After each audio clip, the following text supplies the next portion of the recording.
could not believe my eyes. Your sample playback capabilities were just the best. And when I saw your resolution, wow, I was impressed. My Amiga, you're more than a friend, not just a gal pal. We're in it to the end. I can tell you exactly what you mean to me, but I know you'll always be inside my heart. I love when you get serious with desktop publishing. A digital painting girl, well, you are #1. When nothing quite will hit the spot, you're awesome at coding. And when we chill and play together, it's always the most fun. My Amiga, you're more than a friend, not just a gal pal. We're in it to the end. I can tell you exactly what you mean to me, but I know you'll always be inside my heart. When I turn you off, when I push your buttons, I always feel sorry the next day. I wish I could be with you every hour. I love it when you light up, it makes me feel so good.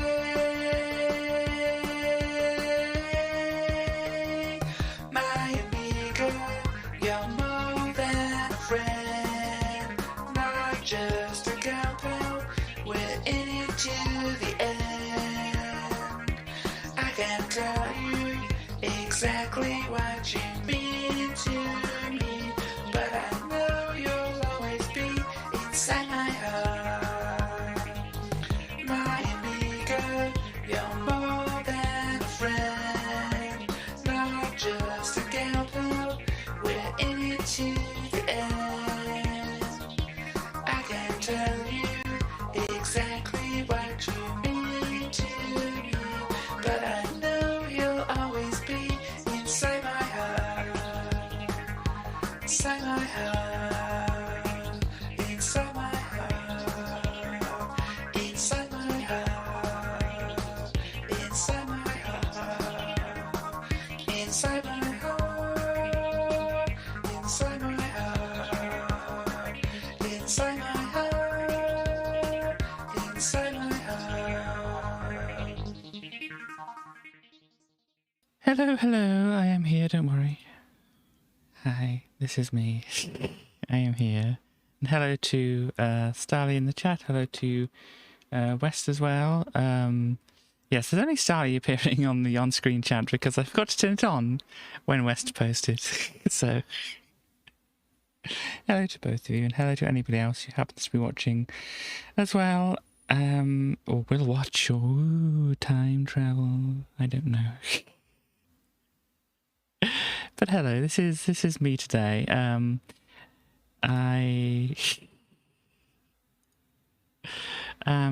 don't know. I am as I am at the moment, and that is what we shall accept me as being. Oh gosh. Oh, thank you very much. I have kind of been busy for a Katie, both kind of yesterday and today, and anyway, so I'm just kind of a bit like, I don't know, stunned, I don't know. Ah, dear me. But yes, I'm just making sure I've got things actually set up to do the stream that I'm actually, you know, going to be doing today. Ah, dear me, I forgot to do some things. I'm kind of like in a very scatterbrained mood and whatever, if you hadn't picked that up already. But we are carrying on. We are making do. We are keeping calm, all that kind of thing. And so, let us see, what do we have on my list of things to mention? Yeah, mainly it's just about the occurrence that occurred last stream. I've put some measures in place, so hopefully it's less of an impact if such occurrences should occur again, but you know, if those occurrences do occur, we can deal with them. You might notice the follower count thing up there is actually back to what it was, because Stars very handily pointed me towards something which, you know, would solve the issue, yes. So I'm very grateful to her for pointing that out for me. I'm very grateful for Starley and West for cleaning up after them and all that kind of thing. So, you know. But yeah. Hi everybody.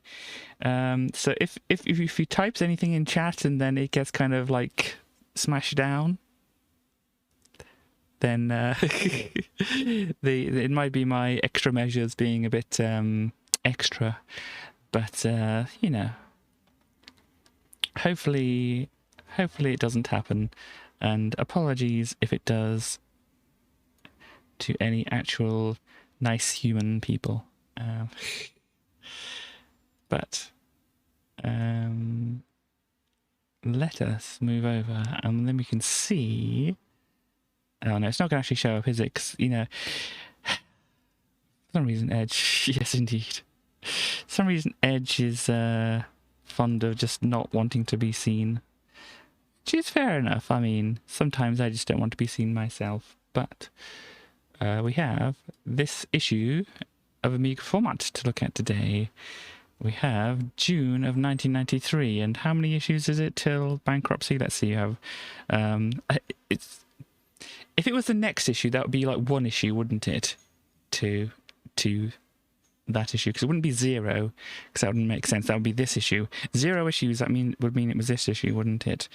So if it was the next issue, it would be 1, wouldn't it? So let's see. We have 1, 2, 3, 4, 5, 6, 7, 8, 9, 10, 11, 12, 13 issues until we get the news that we all know is coming.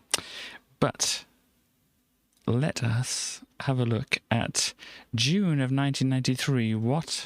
What was happening in June of 1993 on the official UK singles chart?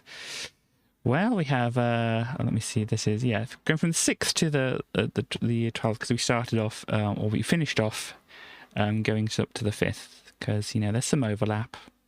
So we'll go with that. So we have I Can't Help Falling in Love with You, falling up the chart, if that's what you can call it.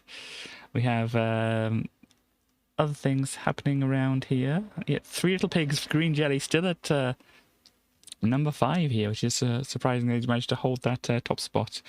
But yeah, there we go. Oh, we have Pet Shop Boys, Can You Forgive Her? Yes, I remember this this song. I think I'll have to actually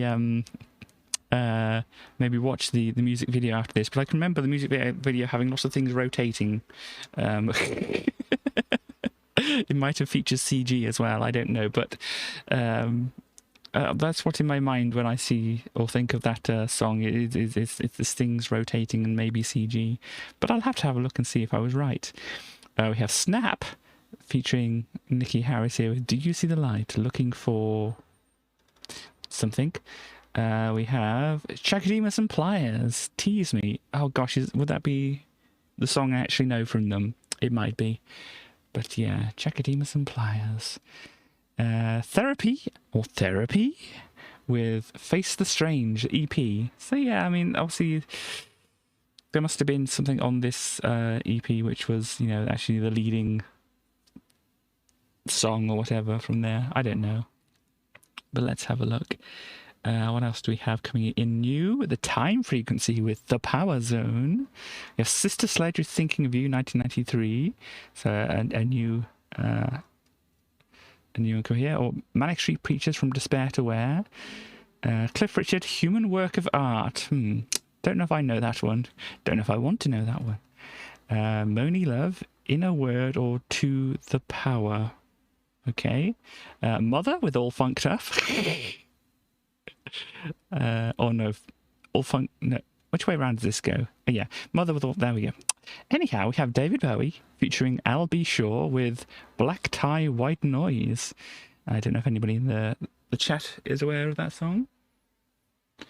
But I believe we have Bowie fans around.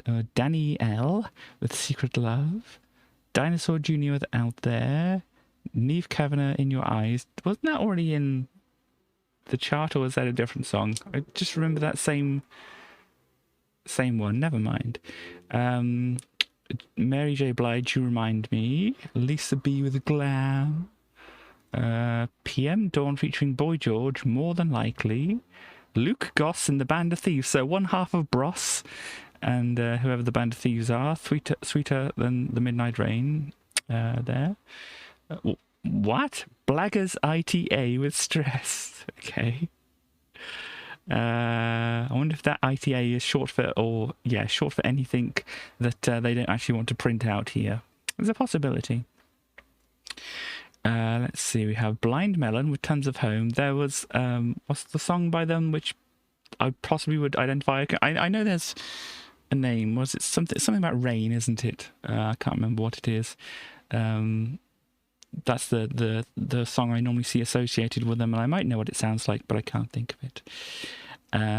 Senseless Things, Too Much Kissing. Can you ever have too much kissing? Eat with Bleed Me White. Interesting. So let's go back up to the top here and go over to the next and see. Still, I Can't Help Falling in Love with You on here. Oh, Dreams by Gabrielle. This is one of the ones I kind of remember fondly as well. When I was like when was this? 1993. So yeah, when I was a teenager. Somehow I this is one of my the songs that I liked, anyhow. But yeah, you got Hadway, What Is Love. This is like a very classic top thing. We have Two Princes, Check Some Pliers, Pet Shop Boys. We're getting into the classic top 10 and whatever here now. Hello Chaos, nice to see you. We're looking through obviously this stuff again. Sting with Fields of Gold. We have Terence Trent D'Arby featuring Desiree. Delicate, okay. Let's see, Thunder Like a Satellite. We have Brian May with Cozy Powell, Resurrection. Who is letting me crash planes? Well, you'll see in a bit.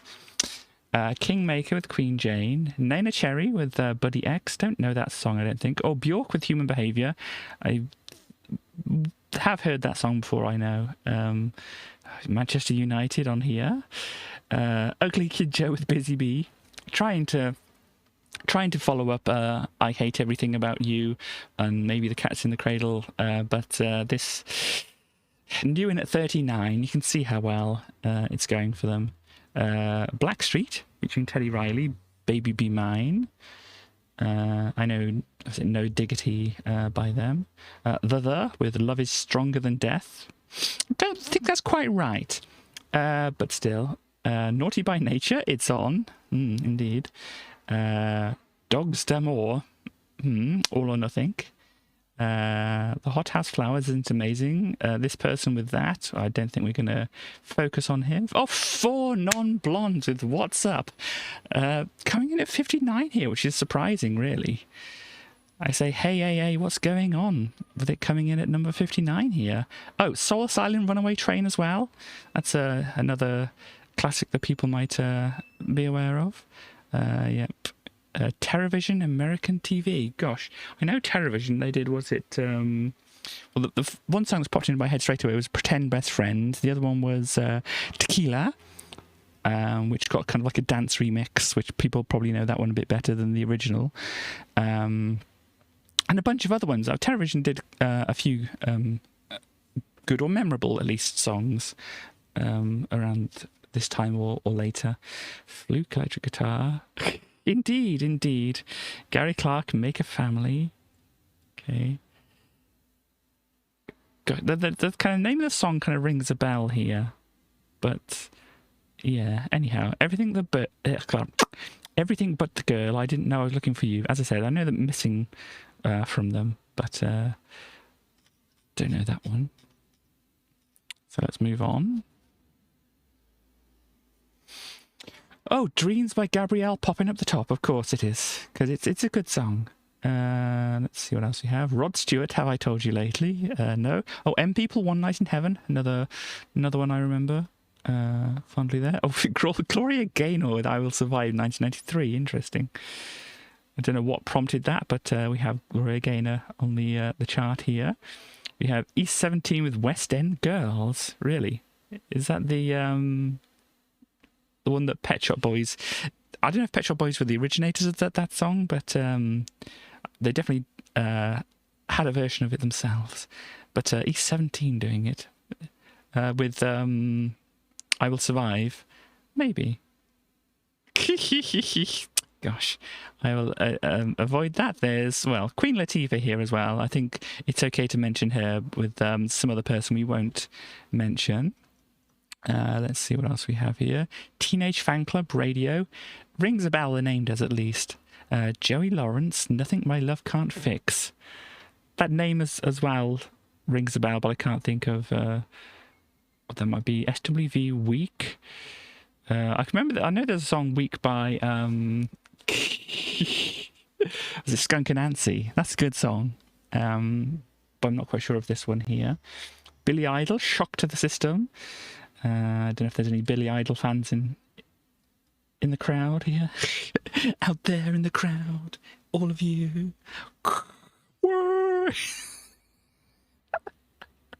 Anyway, Sybil, Beyond Our Wildest Dream, or Beyond Your Wildest Dreams, sorry. You have this person, which I don't know if I want to mention them on here. We have Jean-Michel Jarre with Chronologie Part 4. I butchered that French, I really did. JC001 with Cupid. William Orbit. Ugh. Wow. Gosh, I know Potos are pretty neat. William Orbit, Water from a Vine Leaf. William Orbit, that name rings a bell as well, but not this song.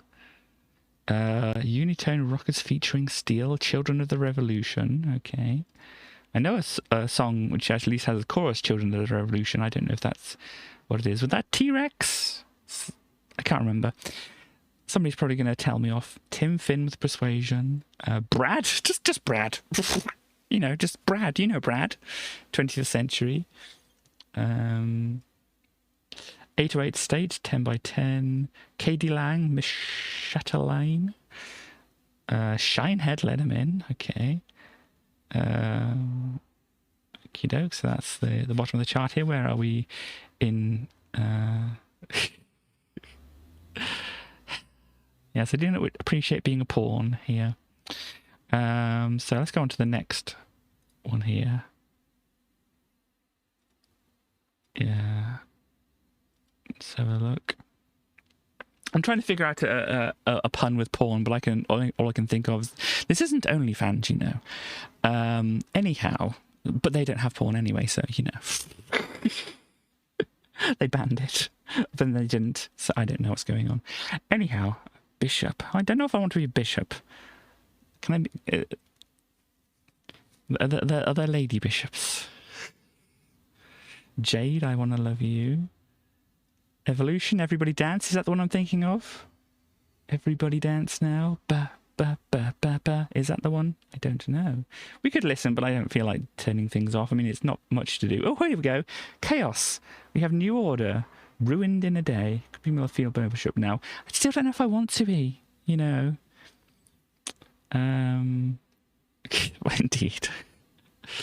But New Order, Ruined in a Day. What do you think of that one? Chaos. Deborah Harry, I can see clearly. Is it? That's Debbie Harry, right? From, is it Blondie? I can see clearly. Not what I was expecting from her, but then again, there you go. Taylor Dane, Can't Get Enough of Your Love. Not any favourites, but a good song. Might have a listen to that later then. Coverdale Page, Take Me for a Little While. Oh dear. What have we got? The Smashing Pumpkins, Cherub Rock, Alexander O'Neill in the middle. Not the was it Jimmy Eat World song? Aerosmith, Eat the Rich. Don't really know that one. Gloria Estefan, Mi Tierra. Okay. Moby, I Feel It. Okay. Last we have Donald Fagen, Tomorrow's Girls. Could have been talking about me. Anyhow, JTQ with the Noel McCoy, See a Brighter Day. Don't identify any of the people here. Newer 90s. Okay. Worlds Apart, Wonderful World. Okay. Lemon Trees, I Can't Face the World. I don't know if we saw Everybody Hurts when it came in the charts, but it's been on the charts for a while, so maybe I did early the 80s. That's okay. I mean, they probably had different sound and then whatever. Alternate with Everybody. Rhythm and Bass with Can't Stop This Feeling.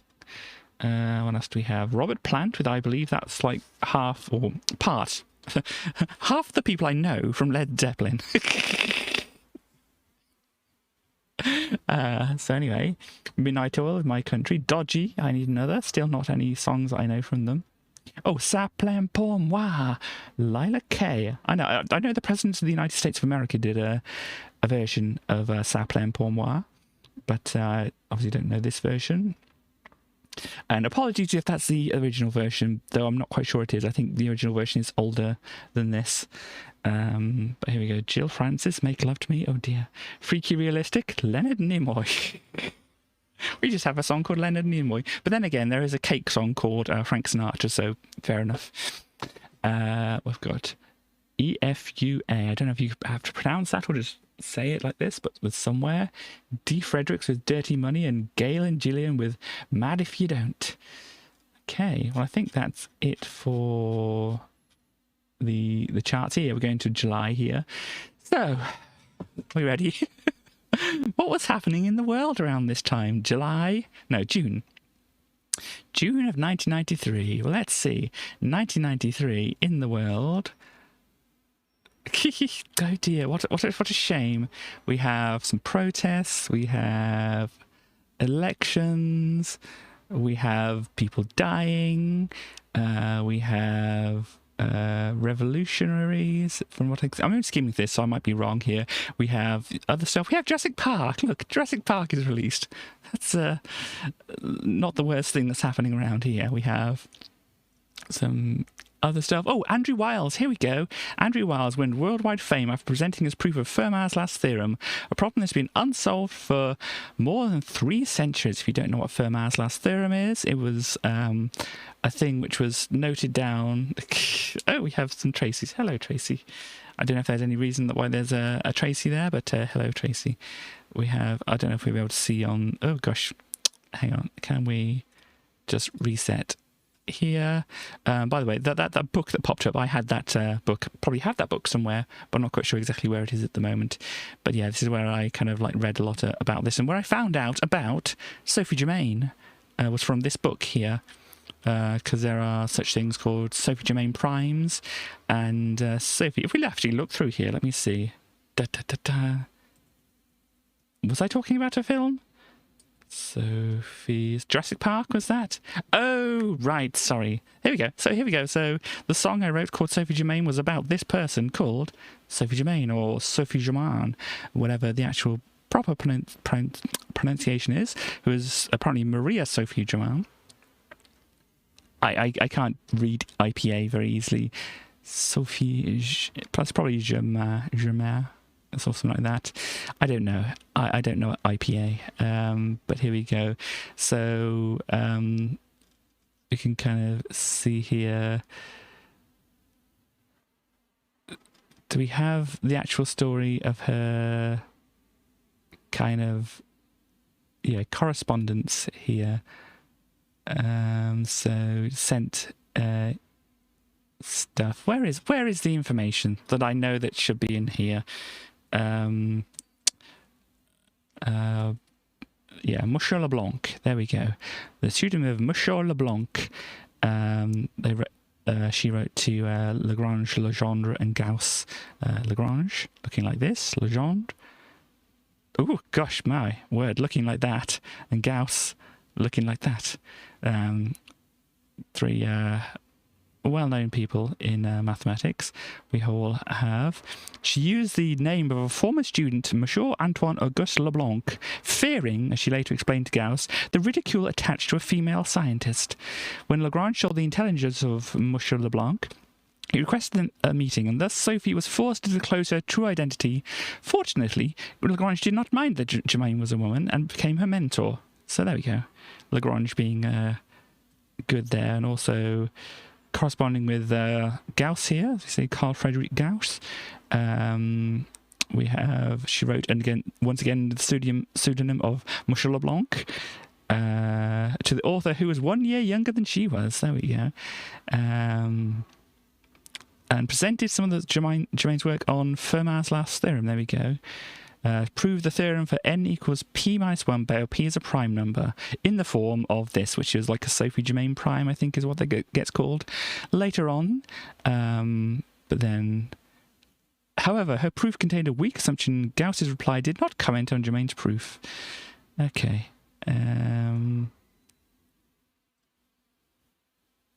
Okay, around 1807, sources differ, during the Napoleonic Wars, the French were occupying German town of Braunschweig, where Gauss lived. Germain, concerned that he might suffer the fate of Archimedes, wrote to General Pernetti, a family friend, requesting he ensure Gauss's safety. General Pernetti sent the chief to the battalion to meet with Gauss personally to see that he was safe. As it turned out, Gauss was fine, but he was confused at the mention of Sophie's name. 3 months after the incident, Germain disclosed her true identity to Gauss, and he replied, "How can I describe my astonishment and admiration on seeing my esteemed correspondent, Michel Leblanc, metamorphosized into this celebrated person, when a woman, because of her sex, her customs and prejudices, encounters infinitely more obstacles than men in familiarizing herself with number theory's knotty problems. Yet overcomes these fetters and penetrates that which is most hidden. She doubtless has the noblest courage, extraordinary talent, and superior genius." So, there we go. This is kind of like the inspiration, as you can see, for the song that I wrote, which was called Sophie Germain. Yeah, that was all kind of related into... oh gosh, no, I don't want to click on other people's names. I want to just go about that Fermat's last theorem. But yeah, you may or may not know about this, but it's basically about this equation: a to any power plus b to any power equals c to any power. You may know of the Pythagorean theorem, which is like the sum of the squares on the or the sum of the square on the hypotenuse equal to the sum of the squares on the other sides. If I send you a C, B, C, G, F. Gosh, well now I'm going to have to find out, aren't I? I can't do that in my head. But online keyboard, I don't have it saved here, but let me see. Virtual piano keyboard, let's see. So we have C, B, C, G, F. Oh, definitely sounds like a Jurassic Park there. So there we go. But anyhow, getting back over here. So basically, it's like the Pythagorean theorem, but kind of like generalized. Do you notice a difference in my wording up there? Thank you. Do you notice a difference in my wording of the the follower goals there? Yes. Anyhow. So, yes, it's basically a generalization of the Pythagorean theorem, with instead of squaring, you're cubing to fourth power, whatever, all the way up to infinity, which is why it's, not necessarily why it's hard to prove. Sometimes you can prove things up to infinity in like school and that kind of things. It's quite simple and whatever. But this was like evading mathematicians for years, centuries, whatever. But this is, 1670, here we go, is when Pierre de Fermat said, or wrote this out and said, I have a simple proof of this, which this margin, because he was writing in his books for some reason. I mean, Stalin might be offended by this, but he's writing in the margins of his books some stuff like, and he put little proofs of some of the other things in the margins and whatever. And he wrote in this one book, on this one page, I have a very simple proof of this, which this margin is too small to contain. If we can actually get this open up here, can we have like a big version? What's the biggest version? This is the biggest version. Oh, here we go. So yeah, it's in Latin, of course. But yeah, this is not his. This is after his death. It was like the original book was republished with his notes included here. And somewhere around here it says, I have a marvelous proof of this, which this yes, here we go. So I can't read it all, but I can see something here. Yes, the cubes, whatever, and the quadratum and duos quadratos, whatever. So the quadratics, I'm guessing, or something like that, is, or powers, or whatever. Nullam and infinitum, so going into infinity, I'm guessing that would be whatever. Demonstratum, mirabilum. So dexty would be maybe writing or whatever. So demonstration, sadness or whatever, I don't know. But the margin, non-capere, I don't know. You can get the idea that of what that I said is in there somewhere. But yeah, this is the original book, and then he's got his Observatio Domini Petri de Fermat.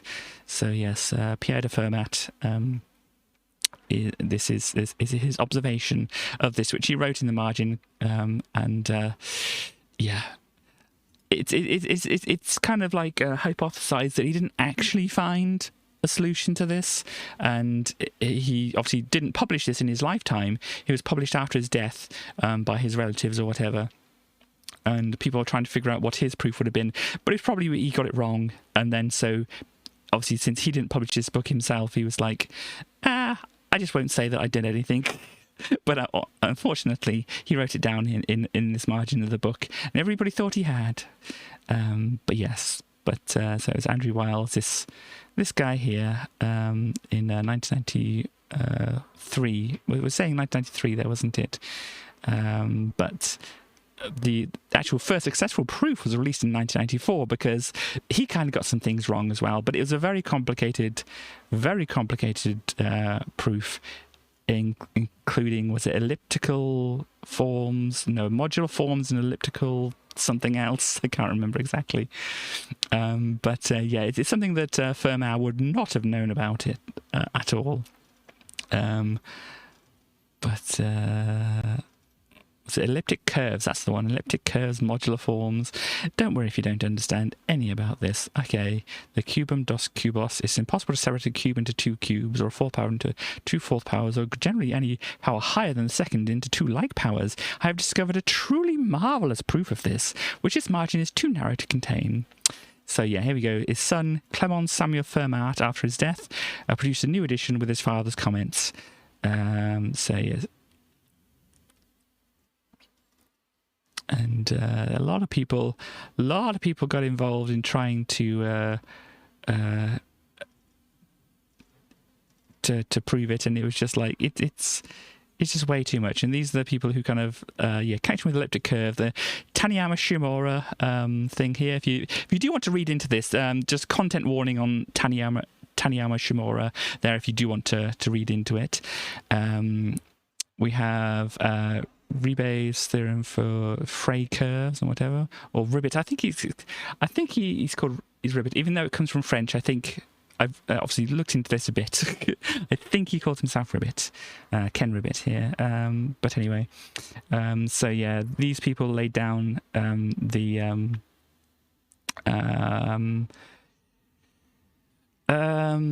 foundations. But yeah, but by the way, when I say content warning around this, I mean content warning surrounding the death of one of the people who contributed to this is what I'm saying, if that might cause any issues if people want to look into this. But yeah, then Ribbit here followed up on this, and then Wiles followed up on that too. But yeah, it was, and he did it all on his own. Indeed, he did it all on his own. After these people did this previous work here, he did all the rest of it on his on his own, because he just wanted to. It's not the normal thing you do in mathematics, but he decided that's what he wanted to do. So yeah, I mean, just like Andrew Wiles, as quoted by Simon Singh in that book, I was sitting at my desk examining the Kolyvagin Flach method. It wasn't that I believed I could make it work, but I thought that at least I could explain why it didn't work. Suddenly I had this incredible revelation, that's the one. But yeah, so as I said, it's usually not a usual thing to work on your own mathematics. Obviously, there's a lot of things, especially with a proof like this. It was very complicated, and I think Ribbit joined in with him after having a problem with it, if I remember. Oh, no, it was Richard Taylor. Okay. Yeah, I think that was it. Maybe Ribbit did something. I can't remember.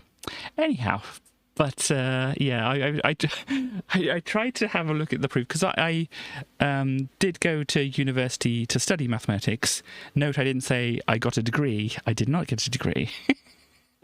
But I did go to university to study mathematics, so I looked at the proof for this, and it's kind of like, yeah, that sure is a thing.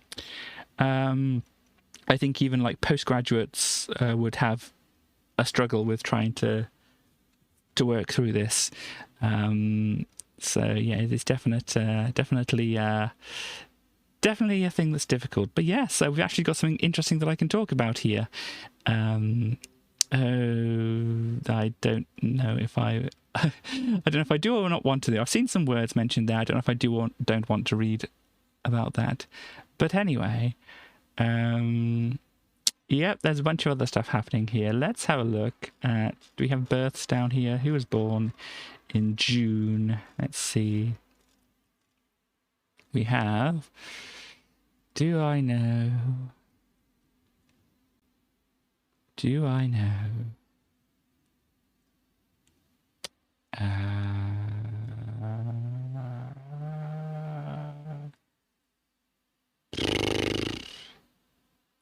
Oh, Ariana Grande. There we go. People would know of Ariana Grande. This is when she was born, when this magazine was roughly out. Let's see.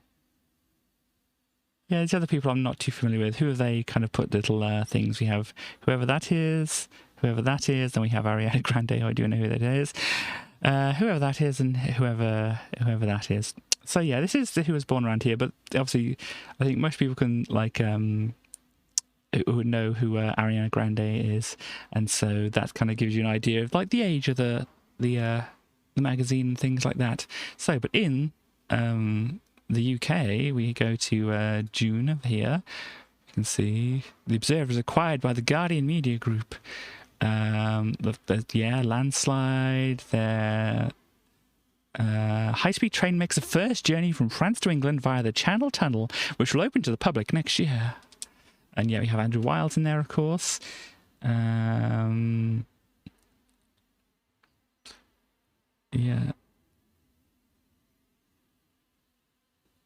Yep, so some tax fraud and stuff like this here. Do we have some births around June here? We only have whoever this was. Oh, here we go. 2000. Did we know the 2005 version of Oliver Twist? This is when this person was born. Who acted? Who was? I don't know if they said he is or was Oliver in Oliver Twist. No, look, there we go. Oliver Twist in Oliver Twist. There we go. And was in a few other things here as well. They were a child in. No, they were Jackie in Child, whatever that is. But yeah, so apparently most known for being Oliver Twist. So what is this? Jail for ravers who attacked police after a illegal warehouse party What is that linked from? In December 2011, Clark was sentenced to 14 months in prison for violent disorder after a rave he was attending was busted by the police. Okay, well there we go. That is some information. So June in British television. Let's see what we have here. S4C, new series Idents with the dragon. Oh dear, yeah, we got that in that. Animals of Harlingwood debuting in Ireland. What do we have? Okay. We see. Yeah, I don't know if there's much more important there. Anything appearing? Debuts. So I thought they said deaths for the moment. It's like, interesting. Lady Chatterley, there we go. We got here, yeah, very, very saucy looking. We have June, 1 Foot in the Past.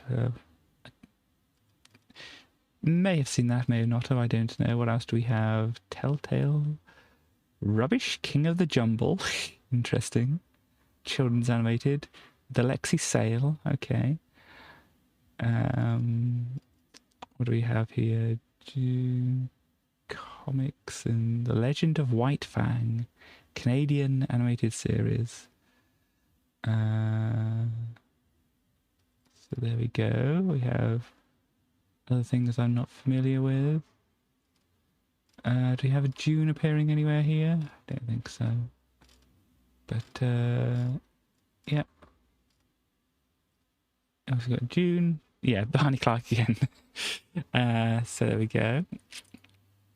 American television. What do we have for June of American television? We have Connie Chung, if anybody knows who they are. There we go. Wow. Well, there's a thing that happened there. And David Letterman broadcast his last late night talk show with NBC. Final episode of Soul Train. So if anybody in America would have some kind of idea of that, I imagine. What else do we have?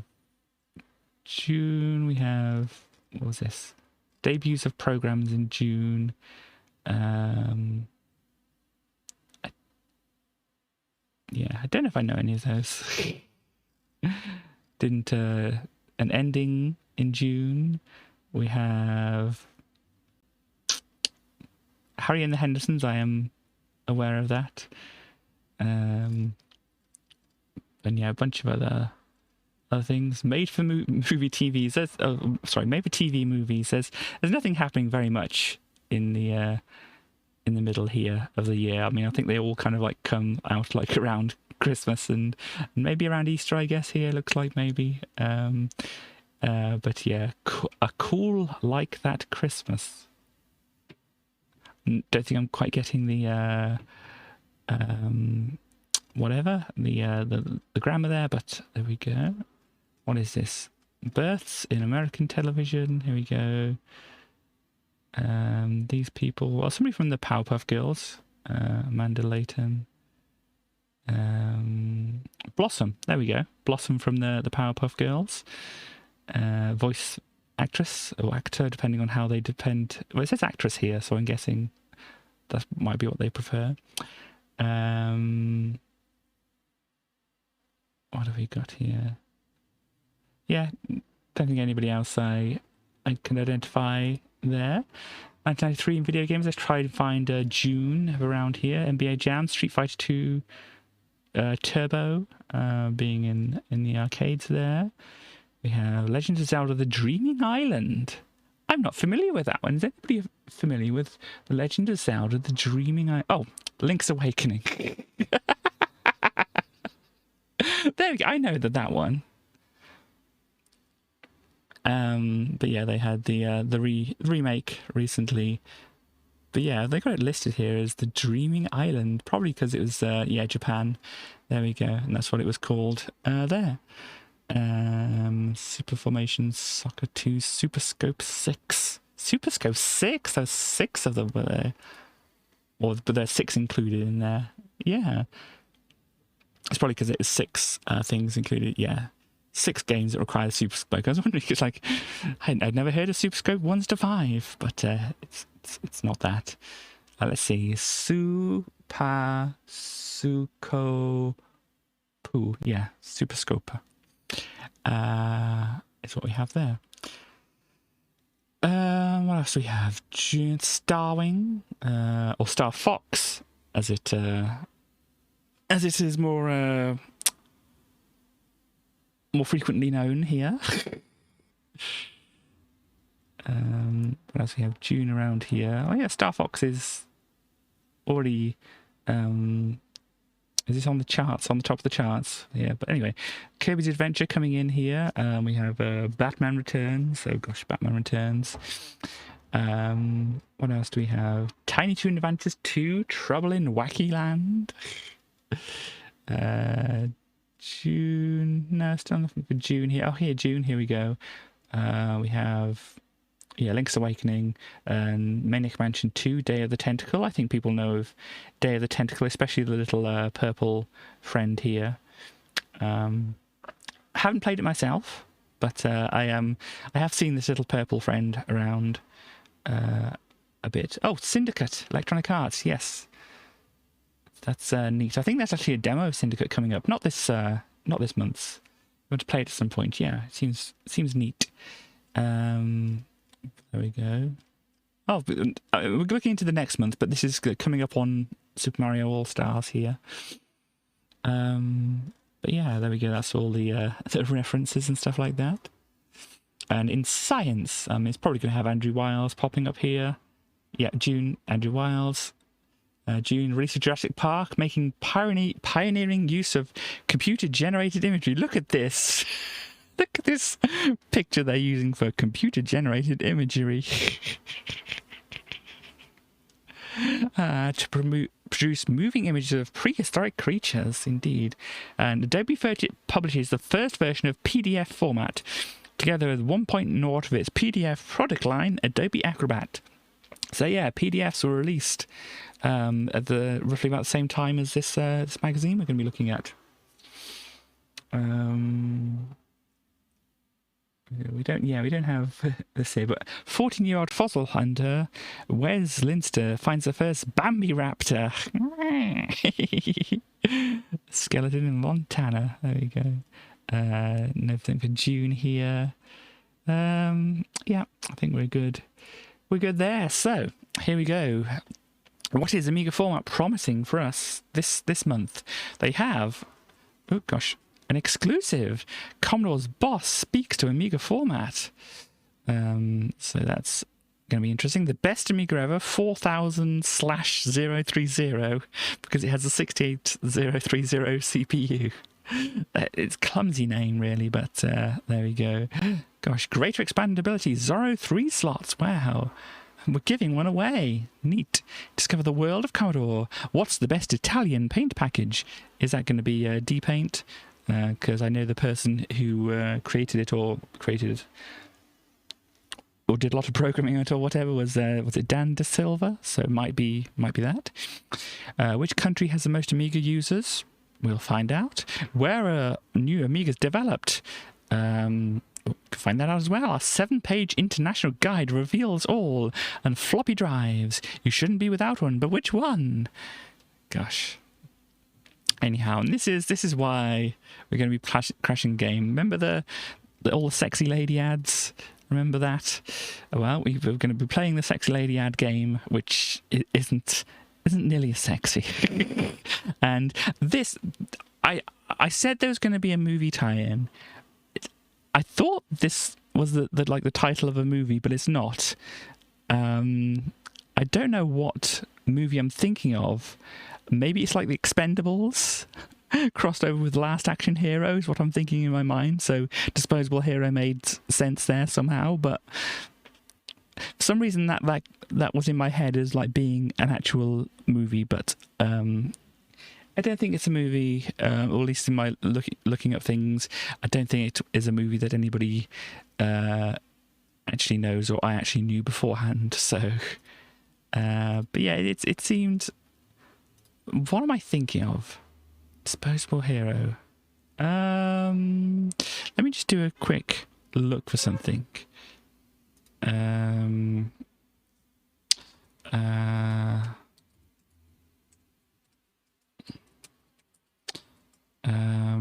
What is... Yeah, I brought up a thing here. I don't know, maybe I was thinking of Demolition Man. But then that would only make sense of it because it's got the D at the front of it. So I don't know if that's what I was thinking of. I don't know. Katie's brain is just a very odd place to be at times. But anyway, let's go through and see what we have here. We have just stuff. Is that a bit of gosh, Gone with the Wind, is it? There, they've been editing there. Oh, look, Eric Schwartz is back, everybody. Eric Schwartz is back, everybody, it looks like. Can we, thank you, there we go. Thought of the month, who gets to think these days? Okay. But yeah, here we go. Bunch of other stuff over here, and there we go straight into the cover disc here. So B-17 Flying Fortress. You've wondered what the sexy lady was about all this time. Well, this, yes. As the title of the stream says, Katie crashes the plane again, because I'm sure that's what's going to be happening here. But let's have a look. The disc will take a while to load, not if I push fast forward. The reason is it's been compressed with Power Packer. So, yeah, it's obviously like a zip kind of utility thing, or what we'd call it nowadays. You can view the targets by pressing Shift and F8 simultaneously. At the start, you'll be in the pilot's seat, looking out the window at a trio of oncoming... how do you say that? Folk... I don't want to try. But some planes. Moving the joystick will have absolutely no effect whatsoever. Should you wish to ignore the threat, then pressing I will take you to the instrument panel. And go through by the square brackets. Pressing W will get your head up again. Okay. You can't actually alter any of the controls because the computer is in control of the position. Okay. There should be a small computer icon at the bottom left. Are you telling me I can't crash this plane now? Oh no. My title is a lie. To move between computer and manual control. Here we go. To move between computer and manual control, press I again. When the computer is in control of a position, it will make decisions for that position. Because fighters are spotted from different gun turrets, you will see reports from the crew appearing on the screen. To view through the other planes... Okay, press the Z or X key. When you are back at your plane, you'll be inside it rather than outside it.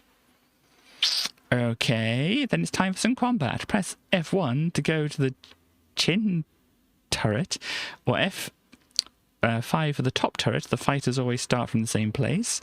Press M to get manual control and use the cursor keys to spin the turret around. Get a fighter in your sights and press the spacebar to let rip with the machine guns. Okay, all very intuitive control straight away. Oh, we could have won an Averex flying jacket. Okay. The B-17 had a bomb sight that could drop a bomb into a pickle barrel. What was it called? Don't know.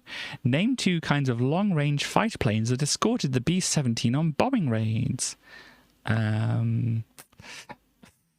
I would say maybe it's not Tom and Jerry, but, you know, it possibly could have been. But then again, these are look like actual names of planes here and there, so perhaps.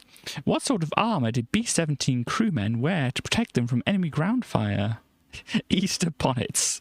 Well, I don't think it's that one. G-suits don't really protect you from being shot, so probably flak jackets. I would imagine on that one. Oh gosh, here we go. Not all Amigas actually have numeric keypads, and yes, the way I have my laptop set up at the moment, and the way that it works through the emulator I'm using, the numeric keypad I have, which I think I've shown before, just like if you hold your finger on a certain place on the trackpad, it kind of like shines light through the trackpad so that you get the numeric keypad through that. But if I try using the numeric keypad here, it'll actually change the joystick controls. So, yes. But then if you have an A600, forever complaining they can never get to the whole flight sim because of it. All right, fair cop. The demo doesn't let you get it outside views, but A600 owners should be very glad to hear that a full version... Okay. So, may not be able to look at a lot of things here, but I bet you'll miss. Oh, well, probably I will, yes. Getting the deflection angle right, the point where a bullet and fighter occupy the same space, is very difficult. You have to lead to the target. You should shoot where they were going to be rather than where they are. It's the general first rule of these kind of things. Which is very difficult. It's possible, but it's more down to luck than skill, at least at first. Oh yes, don't gun up the other bomber, otherwise the odds go from 3 to 2 to 3 to 1, but not in your favour. The best defence is a good offence. Learn to switch the right turrets and the plane swing past. Oh gosh. Well, I don't think I'm going to get all of this. But flip to the simple different positions. All the F keys are set F6, which is the Radeon room. Is it supposed to be radio or is it actually Radeon? Which isn't in the demo. Okay, so we won't see it anyway. Try pressing the Alt key and M to put you in director mode. Oh gosh. Try deciding for flying. Press F3 to get back to the pilot seat. Press X if you're still looking at the instrument panel. Gosh. Press M to turn off computer control and try pushing left or right for a moment. So what is it? M to turn off computer control. Fall back to lift the nose forwards in order to dive. Try to pull the wings up above 45 degrees. Remember, you are carrying a full load of bombs, and fully laden bombers are not very aerobatic. Alternatively, fly the thing into the ground as often as you like. Yay! We are getting to do that. It's the ideal way to find a weak spot in a plane's flying characteristics. Speeds above 350 knots are not recommended since your plane's wings will fold up and fall off, leaving you in a very tricky position indeed. Don't worry, it's not long before you hit the ground. Oh dear, well here we go. You can assign crewmen to treat wounded personnel. The CK-2 bomber crew. Oh dear, I am not totally familiar with it, but I'm guessing it's similar to well, maybe not similar to this, but would have bombers and things like that. And oh my gosh, look at that instrument panel. Oh my gosh, look at that instrument panel. Anyway, let's try and see what we have. And hello, RB, by the way. Let us see what we can see with all this. Now, I'll keep the information up on the screen, and then we can see what... I need to move this into a place where I can see it a bit better. Oh no, don't full screen it. Okay, so here we go. If I move over here to do the B17 demo, we can have a look at the other one in a bit, but I felt that maybe I would need the instructions up on the screen whilst I play this one. So, whole crew of fighter pilots, and you must fight various threats for funding for upgrades. Okay. How does it kind of play? Is it kind of like a first-person or third-person management kind of thing or whatever? Oh, here's Sexy Lady, by the way. This is probably the last you'll see of Sexy Lady, unless it's in the magazine later on. But, yeah, press any key to continue. Oh, here we go. So, third-person management. Okay, is it a bit like, what's it called? FTL or that? Is that it? Yeah, it's FTL, isn't it? Because I have FTL. Chin turret bandits. Okay, so what's happening here? In the demo, you're a pair of B thingies, whatever. View the target by shift and F8 continuously. So the targets... Oh, it's loading. Like FTL or 3D. Okay. So this is the docks. Okay. Is that my target? I'm in a bomber, so I'm guessing maybe. Are we broken? Are we loading? Okay, we're Antwerp, but if I press shift and F8 simultaneously, okay. Pisces double dash. Should you wish to ignore the threat, pressing I? Can I? Does Shift and F8 not get me back? Can I press some other keys? Oh no, something's happening. Here we go. Press I to look at the instrument panel. It's got to do a lot of loading between things, it looks like. This doesn't look like an instrument panel. I will take you to the instrument panel. We scroll to left and right, pushing the square brackets. This doesn't look like the instrument panel. Oh, hang on. No, this is a map. This is not the instrument panel. Can I get back to... I, instrument panel. I, instrument panel. Okay, can't see that. Pressing W will get your head up again. Nothing so much happening here. To move between computer and manual control, press I again. I can't do that. I can't get to that screen. How do I do anything? Okay, this is this. That is that. This is it. Okay, so if I want the pilot cockpit, maybe I can see the instruments here. It's doing loading. Maybe I can find it here. Oh, here we go. Here's our instrument panel. If we can scroll left and right. Oh, like that. Not a very smooth scroll, but... oh, gosh, look at all them... Look at all them meters. Oh, gosh. No lights are flashing. I think we're good at the moment. Sure. No, it's W to get your head back up again, isn't it? Here we go. Okay. To view through the other planes, press Z or X. Okay. So here's another plane. Here's another plane. I think that's where I'm aiming for. When you are back at your plane, you'll be inside it rather than outside it. I think I changed there. Anyway, it's time for some combat. Press F1 to go to the chin turret. Okay. Cool. Where was it? Press F5 for the top turret. The fighters always start from the same place. Ooh, I'm moving around, am I? Oh dear.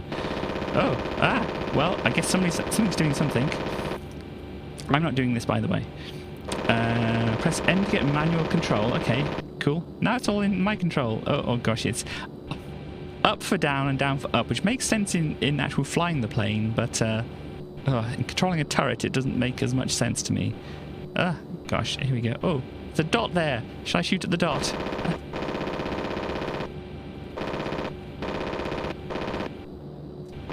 I don't think I can reach the dot. It's kind of above where I can actually shoot. Hang on, where was the other turret? F5 for the other turret. Let's find this. Okay, and a chin turret. Okay, well, okay. Hello, I'm a chin turret. What time did they say it was? They say it was up. Yeah, I can see it. I just can't shoot it. Hang on. Let's leave the target a little bit. How about you? Come on. You can do it. Did I? No, I think something else is shooting. Oh, they've gone. They've gone. Okay. Get to fight trains to airplane. Yeah, and that didn't work. And they said it might not work too well. So let's just go back over and see what they were saying afterwards. Best defense is good offense. Then switch to the right turrets. Okay. So if you want to, don't actually have to control anything. Simply flip around to different positions. All the F keys. Listen to demo for you want to press Alt and M to put you in direct mode, dramatically speeding up the action. We don't want to do that. It's time to try some flying. Yes, F3. Oh no, I'm in the wrong thing. F3 to go back to that. And press X if you're still looking at the instrument panel. I'm not looking at the instrument panel. Press M to turn off computer control. Now Katie is flying, as far as I can tell. And try pushing left or right for a moment on the keyboard or... Oh, on the keyboard, yeah.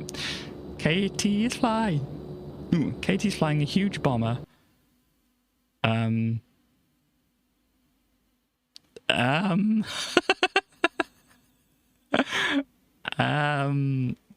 you just like say, no, you can't fly it? Or is it a timed demo or... I don't know. Anyway, I was doing some loading. Okay, I want to try and fly, so let me go do that at the start. So I've promised everybody I'm going to be crashing a plane. Don't want to let anybody down, so... M for manual control. Here we go. We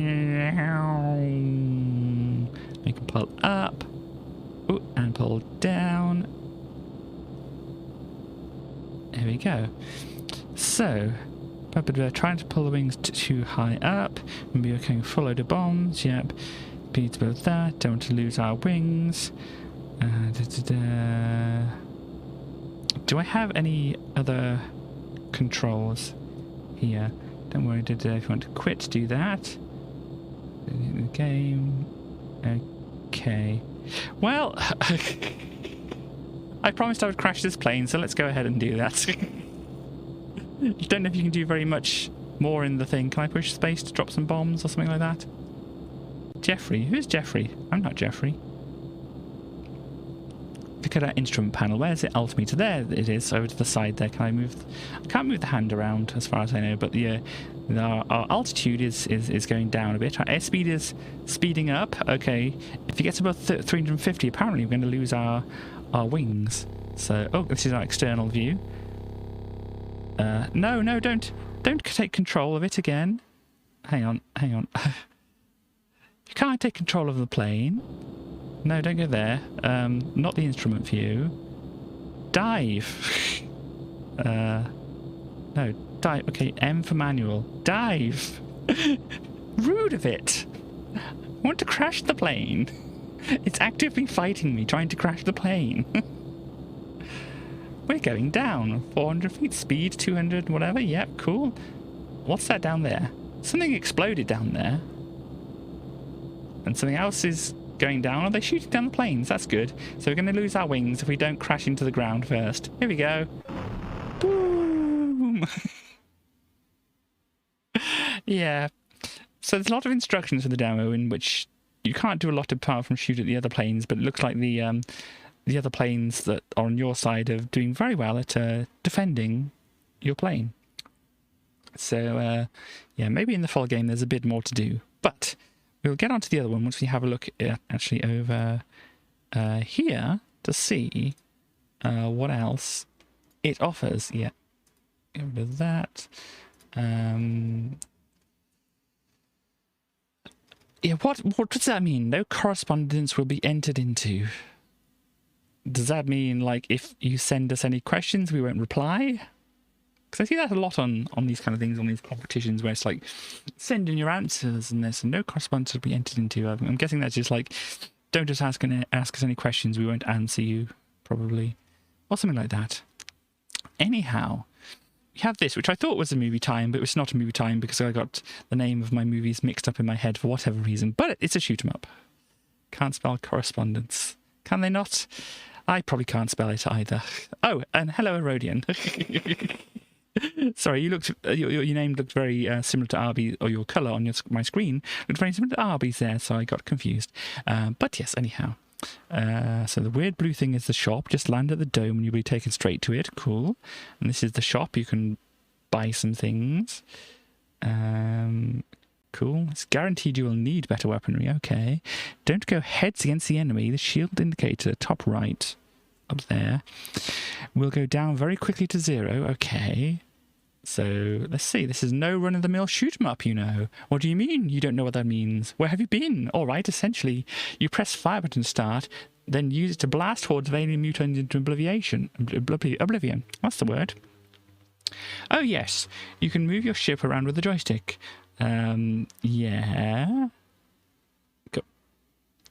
Still sounds a bit old hat. Yeah, we've got some power-ups and things like that. You can go to the shops. It sends to train to twin fire straight away. A lot of people really love this sort of game due to largely simplistic, horrific violence of it all. Who is this writing this? Who is in charge of writing all the information? Pat McDonald.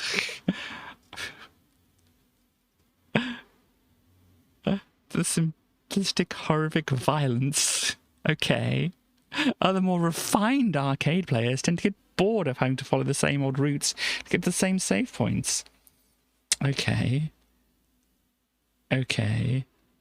Avoiding the same old aliens who pop up at the same old places, regarding with horror by players who grew up with Defender rather than R-Type. Okay. It's more flexible. Okay. Specific danger zones? Oh no. We don't want to go to the danger zone. So in the year 2867, after many wars have been fought, you know, all those wars, there exists an elite group called D-Hero.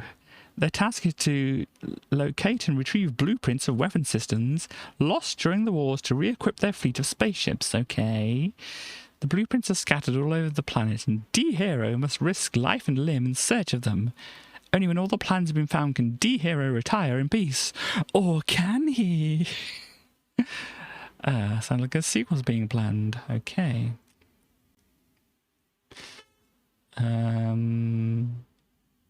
So they've created other games called Flimbo's Quest and Hawkeye. So they're making levels. The demo does not work on a CDTV. But it doesn't really matter because nobody has TDTVs. Anyhow, if you want to win a copy, send in the approximate length of time in seconds it takes to finish the level on the cover disc. Okay. Well, let us then go and shoot some baddies and be surprised by where they might turn up, because they might not be in the same spots each time. Wow, what a novel idea. I mean, as they say, like things like R-Type and whatever, the they press themselves. I mean, what does that really say? But I forgot what I was saying. But anyhow. Oh yeah, some things to show off when I no, let's show them off when I finish this. Why not? So disposable hero. I'm still doing fast forward here, so fire to play. Let's just put a save down. All systems activated. All systems are apparently activated. Okay, so let me go to the bubble. Ooh, watch out for the spiky things. We get disintegrated in the bubble, and then we go to the shop. Yay! Oh, here we go. We got the pointer is controlled. Oh, we control it by the mouse, but it's a little excited. Or we control it by the joystick, where it's less excited. So, did we see cross out at all? Because that had a shop like this. So we got this, and if we want twin fire, it said. Can I switch to twin fire instead? Use that. So we use that. What about triple things? Do I have money or?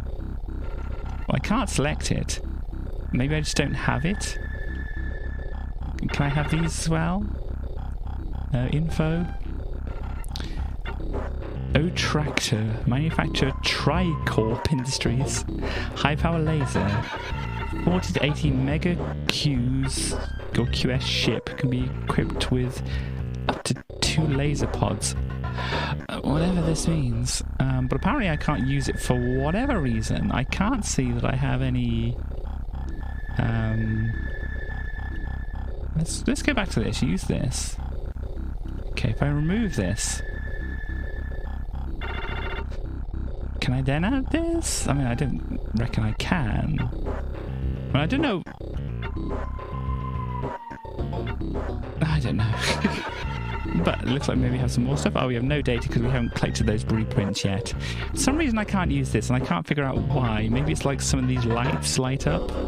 But there are a lot of these lights. And I can't tell things. But anyhow, let's exit. Let's shoot some things. Ooh. Can I shoot this blank eye? Yes, but it doesn't do very much. Oh gosh. Oh gosh, I got hurt. And, oh gosh. Ah! Yeah, this is not easy. Ah! Well!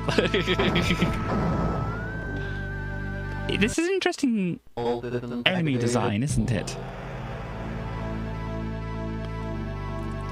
They expect you to have an auto fire. Ah! Do they expect you to have an auto fire here? No, that's my speed up button.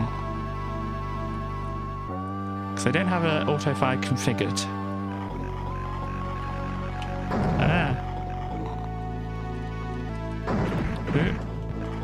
Try to... Gosh! It's a little rude, this game. This game is a little rude. I'm just going to give my initial gun.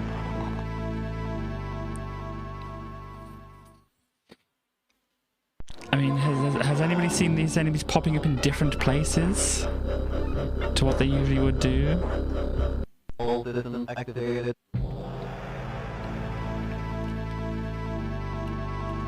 Or does this seem like another remember where these enemies are coming from? Especially, it's definitely a remember where these things are coming from with the spikes at the top and the bottom.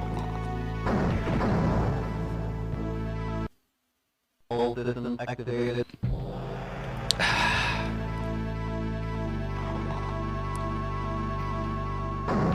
I'm very, very, very quickly losing patience with this game. Very, very quickly indeed. Oh, you can hold down the button as well. That helps. Yeah. So far, I'm not a great fan of this game.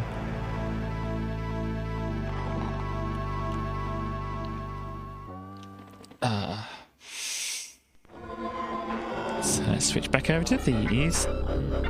Use. I'll put my save down here, then go out. No, but let's put the save down here. And then... now I know I can hold down the fire button. The art is cool, yes. I know the spiky thing appears on the bottom. Look, I'm having to memorize the location of the enemies. The thing this game apparently isn't supposed to feature.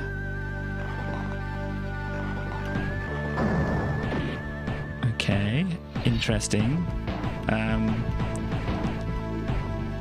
Okay, you're shooting. Good for you. Very, very Giga inspired, I think, as well. Though. Oh, no! This. Oh no! Please. Can we not? Can this? No. All systems activated. I feel uncomfortable.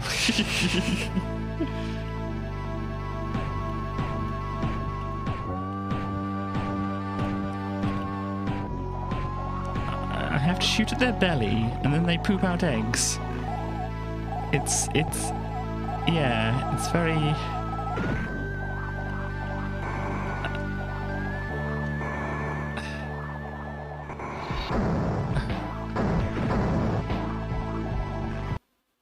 All systems activated.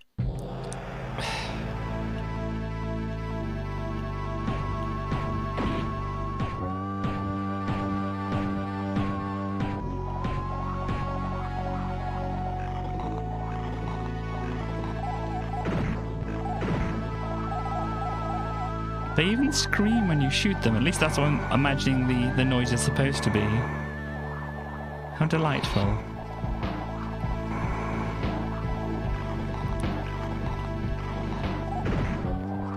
Oh, no, didn't line myself up exactly pixel perfect. Well, let me tell you, I've had enough of that game so for the moment. Well, that was that game, everybody. So let's just have a look at this again. So, one correct path, yeah. It looked like this had the same thing. It's much more flexible. Yeah, I didn't see the flexibility. Specific danger zones to avoid. There's more freedom. Don't know about that. But let's see. This is beating the first champion. Brave but dumb, the fireballs are no problem, but the hatched aliens are. Smart play, just dive to the bottom right of the screen and come up for pot shots. Okay.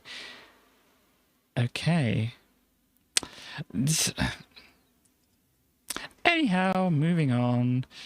We have the directory times. Look, Opus rated 98%, highest rating ever in Bath, England. It's sure as an advert. Directory Opus, indeed. We have Space Hulk. In Space Hulk, everyone will hear you scream. Sorry, Space Hulk TM. Everyone will hear you scream. Okay. Interesting art-wise and such. This is, yeah, Warhammer Games Workshop. All that business. Yep, it did exist. My older brother was into it quite a bit, yeah. So, what do we have here? Summoner resigns, Kelly Sumner, managing director of Commodore UK, has announced he's to leave the company. The split, which is amicable, sees Kelly moving to Game Tech. Game Tech! I've heard of Game Tech. They make games, I think. Hang on. Well, they did make games. Let me just do a thing, because I think that links into something that I was... Game Tech. I was actually looking into recently. They... Oh, yes, they made Frontier, because what I noticed in the last... well, they didn't make Frontier. David Braben made Frontier, whatever. But they released Frontier. Because in the last issue they mentioned that David Braben was working on Frontier for Konami, and I looked up and it's like I can't remember Konami being there, but apparently on the pictures I can find online, Konami is indeed mentioned here. But they used to make things like Wheel of Fortune, the Wheel of Fortune arcade game, Double Dare, Hollywood Squares, Jeopardy, so all that kind of thing. And then they published Frontier Elite 2, and then they went into some different things. You know, remember the Humans game? They released that, or they published that, or whatever. Brutal Paws of Fury. Okay, and then we have another Frontier First Encounters, which I don't know if it was well received as the original. And then, what else? Yogi Bear's Gold Rush cancelled for Game Gear. Okay. Oh, Zool console and handheld version. Micro Machines 2 Turbo Tournament, MS-DOS version. And Pinball's Dreams Fantasies Mania for SNES, Game Boy, and other things as well here. So, but yeah, most notably for me at least, they published or licensed Frontier Elite 2. Huge number of bugs in First Encounters. Okay, I kind of like heard that it wasn't the best game, but here we go. So yes, the person who was working for Commodore went on to work for Game Tech. There we go. Of more concern to Amiga owners is what the move means for Commodore. So in terms of strategy and policy, there'll be no swift changes in direction. Taking the helm at Commodore will be David Pleasance, who will be head of sales and marketing, and Colin Proudfoot, who will take care of finance and operations. Both will hold the title of general manager. There we go. As AF interviewed Kelly when he became MD, we got his parting comments in an interview shortly before he announced his departure. You can read it on page 20. Next month, we'll be interviewing David Pleasance. There we go. What else we got there? IBM needs the Amiga. Oh, really, do they? IBM launched their OS/2 for multimedia operating system at the Hanover CeBIT Fair. Because multimedia is a visual subject, they had a huge video wall powered by an Amiga. Okay. There's some things a PC just can't touch the Amiga for, and multimedia is one of them. Oh, gosh. Ocean Burn Rubber, what have we got coming up? Yeah, another 3D driving game. Can you really call it a 3D driving game? It's not really a 3D driving game. What is this called? Burning Rubber, previously known as Hot Hatches. There we go. And Universal Monsters is experiencing some delay. Bad bug conditions. The 250. Anyhow, Jackie and Indie launch campaign. Who Radio 1 DJ and computer enthusiast Jackie Brambles gives her support to mail order firm Indie. Okay. Indie Direct have launched a new campaign to ease any worries the public have about buying hardware off the page. Indie are aware that consumers have had, or at least heard about, bad experiences with mail order companies. Or they may simply be wary of paying for goods they have yet to see. Interesting.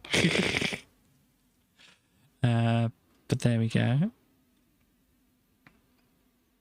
We got now. There we got We're delighted Jackie is going to be helping us. We're anxious to do all we can to polish up the image of mail order. Indy will also be at the Amiga Format live show on stand 208. Yeah.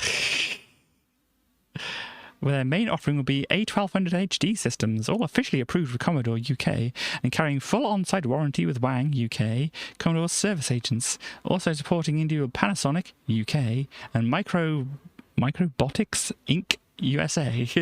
Indy will be offering some great instant credit deals. Oh, yes, of course. Plentitude of PD, 17-bit. Yeah, 17-bit PD.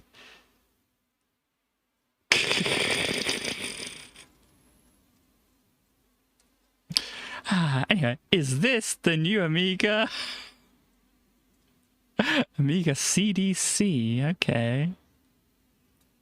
I think you're trying too soon after the last one you... Oh no, here we go.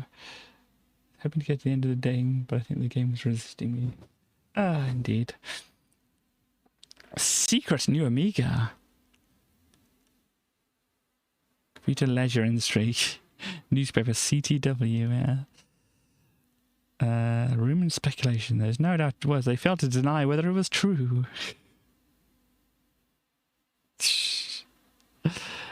She was described as AGA driven with a CD drive and floppy disk connectivity. If you recall, Amiga Format predicted the Amigas of the future in issue 42. And one of them was an AGA CD console. Yeah, indeed. Oh, that's the one they made themselves with the very awkward joystick. I remember now. Look at this. Look at this monstrosity. Indeed. Look at the layout of the buttons. Just imagine the hand cramp you'd get with... I said this before, but just imagine the hand cramp pushing these buttons down here. Yeah, this is... In the January issues of Amiga Format, we speculated about the existence of an Amiga CD console. Yes, it's not going to look like that. So can I just say they're devoting increasing amounts of development resources to CD projects. While some feared that this indicated a move towards console development, it may be a reaffirmation of their commitment to the Amiga. Yeah, it looks awful though, doesn't it, really? And actually, what's the size of a CD? Do I have a CD here to compare? I do.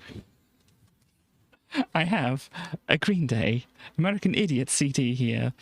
So if the CD is this big, the controller, well, half the controller is at least that big. Whereas here, most of the controller, you know, with a bit of overhang could fit on the CD. But look at that. Look at how monstrously big that is. I suppose it's not too monstrously big, but the controller and just about... Ah, dear. Maybe Amiga Format should have been in control. Maybe it would have gone better with this thing that they put together. Wow, something about CDTV here. Alistair in Space. Produced a CDTV title in their spare time. Oh, dear. I spent nearly 2 years producing the title at nights and weekends. Oh dear.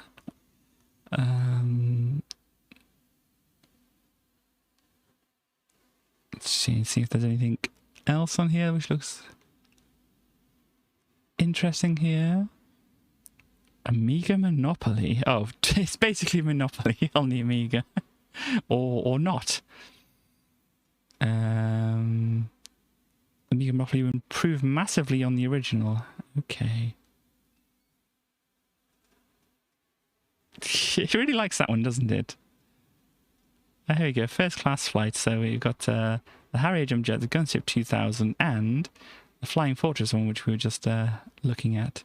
And here we have World of Commodore, New York. What do you have? ICD, DKB, Whitestone Gold Disc, Opal Vision. This is Commodore. The Big C had some interesting new products on their stands. The usual plethora of CDTVs, A200s. I don't... Is that a thing? Most interesting was the A4000 running full screen, full motion video. Many people in the crowd are used to seeing the videotape or laserdisc play through a window. They weren't too impressed.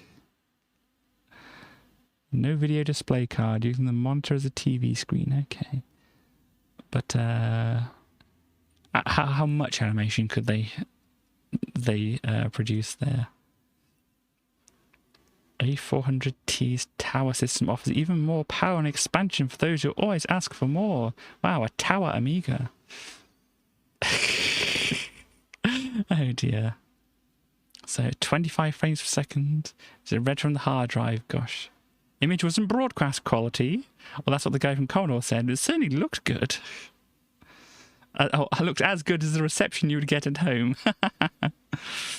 7-minute clip. So I took 600 megabytes of hard disk space. So they did a good job of crunching it down. I think they must have talked to some like demo scene people to be able to do that.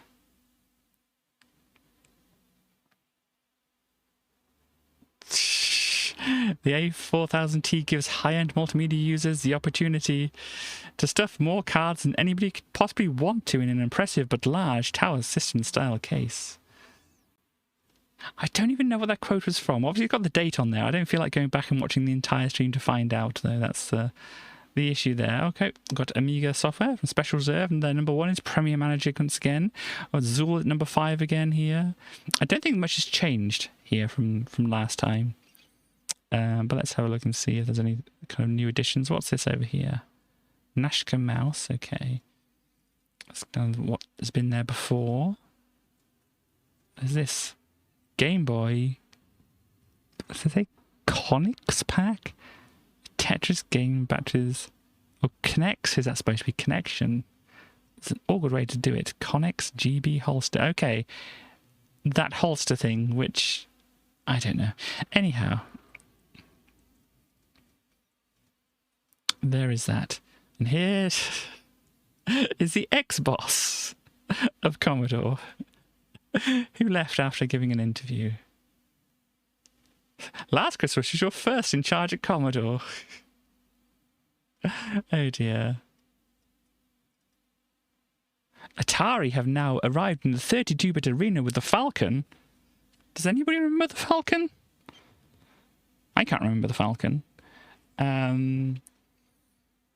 Claim is the new champion of home computing. What do you make of this? The Falcon is far too expensive. The only advantage is you've got the DSP sound chip, which is ahead of the A1200. But its appeal is extremely limited.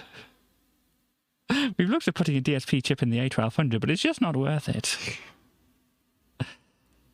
Do you regard Sega and Nintendo as your competitors? Not really, no. I think they're two separate markets. And in the small area of crossover that may exist, I actually think that Nintendo and Sega have helped us. By spending over $40 million between them on marketing, they've raised the profile of electronic gaming to amazing new heights. People go out to the shops and at first they probably look at 16-bit consoles. They see they're competitively priced, but then anyone who looks at what to buy in any more depth will see the cost of supporting their new machine with new software is astronomical, and the Amiga, supposedly the more expensive option, becomes a better buy. I also think there will be some pretty disillusioned parents out there who want to buy a computer, and let's face it, the Mega Drives and Super Nintendos might be good machines, but they ain't computers.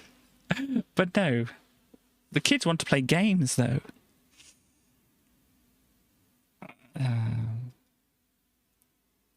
Why are you phasing out the A600 HD? Be healthier situation that distributors and dealers can equip customers themselves. Okay.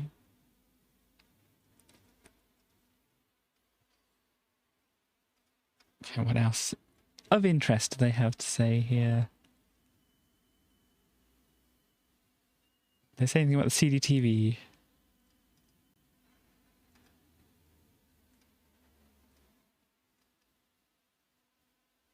Presumably, CD comes into the equation at some stage. One thing we said at our developer conference in Miami at the beginning of the year was that all our future products will have the ability to run CDs. They might not have CD technology embedded in them, but they will have the ability to run CDs. I think the other Amigas have the ability to run CDs as well. That goes for every single new product that Commodore launches from now on. Is there an equally strong commitment to 3.5-inch discs? Absolutely, we can't forget our roots. Our roots are in computing. If we're selling machines that can't run 3.5-inch discs, we would be in would we be in a computer company anymore? We'll always give the option to run 3.5-inch discs. Okay. Some CD Projekt waiting in the wings, and hopefully we'll see it before the end of the year. But meanwhile, of course, you already have the CD machine, the CD TV. Has that been a disappointment to you? In all honesty, yes.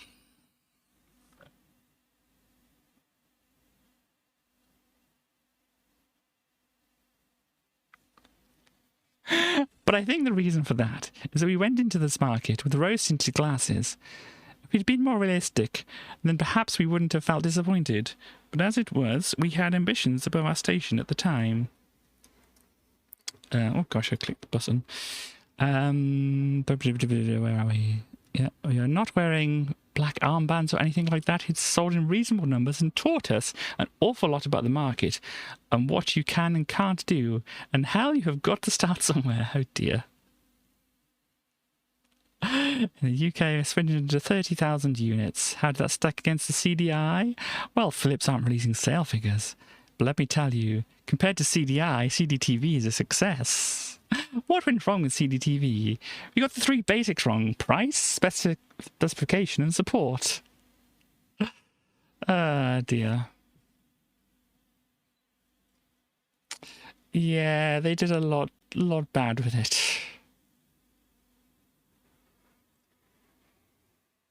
Didn't see any return on the software houses.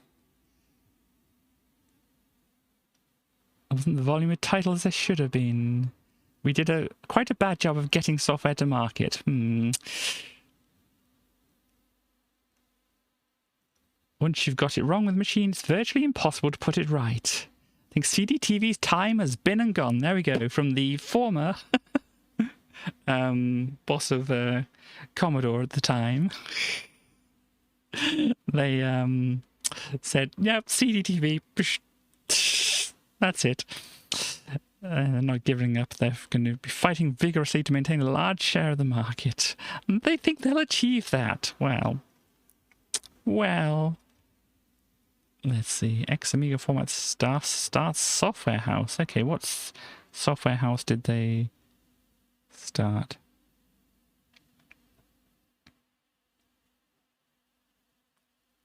Asylum, apparently.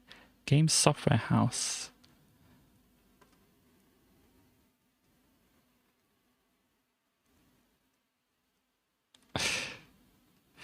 So it doesn't say what kind of games they made, but these 2 people who used to work for Amiga Format.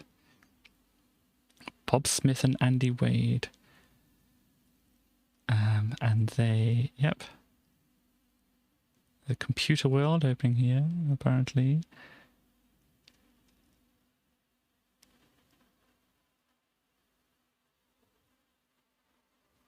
What's this? We've had a few phone calls from readers who sent off the full shareware version of Charlie Chimp, which was on the May cover disc. Brian Bell, the author of the game, which won the Games Master Programming Competition, is alive and well, but has been snowed under by the response. It was amazing, Brian said. I always thought shareware programs got maybe a dozen or so responses. In 13 days, over 650 people had sent me some money, both for the game and for the source code. I just wasn't prepared for it, and all this over the Easter break meant getting jiffy bags and discs was impossible. So there we go. Wordsworth users get arty. Clip art can be yours via the Wordsworth users newsletter. Okay. And here we have Simon the Sorcerer, which I will get to at some point. But it's a little point-and-click adventure, and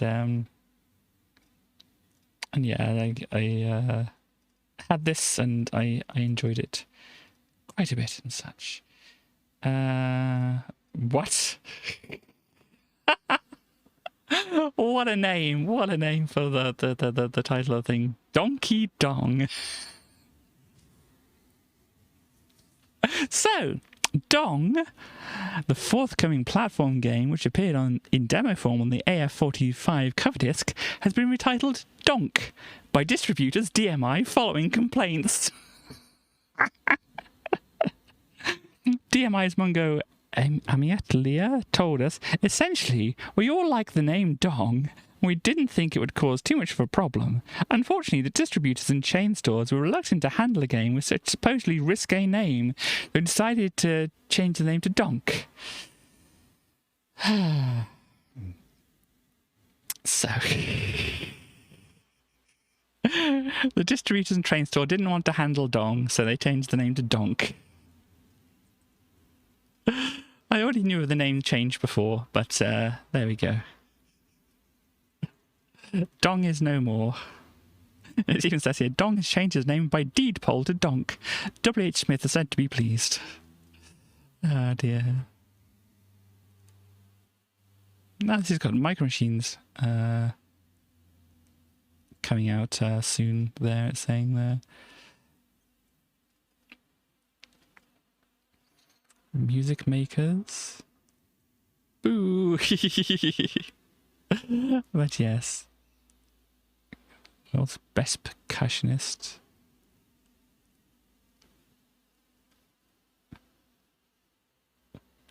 It's a part of a recording studio, at least maybe the database, yeah. And this is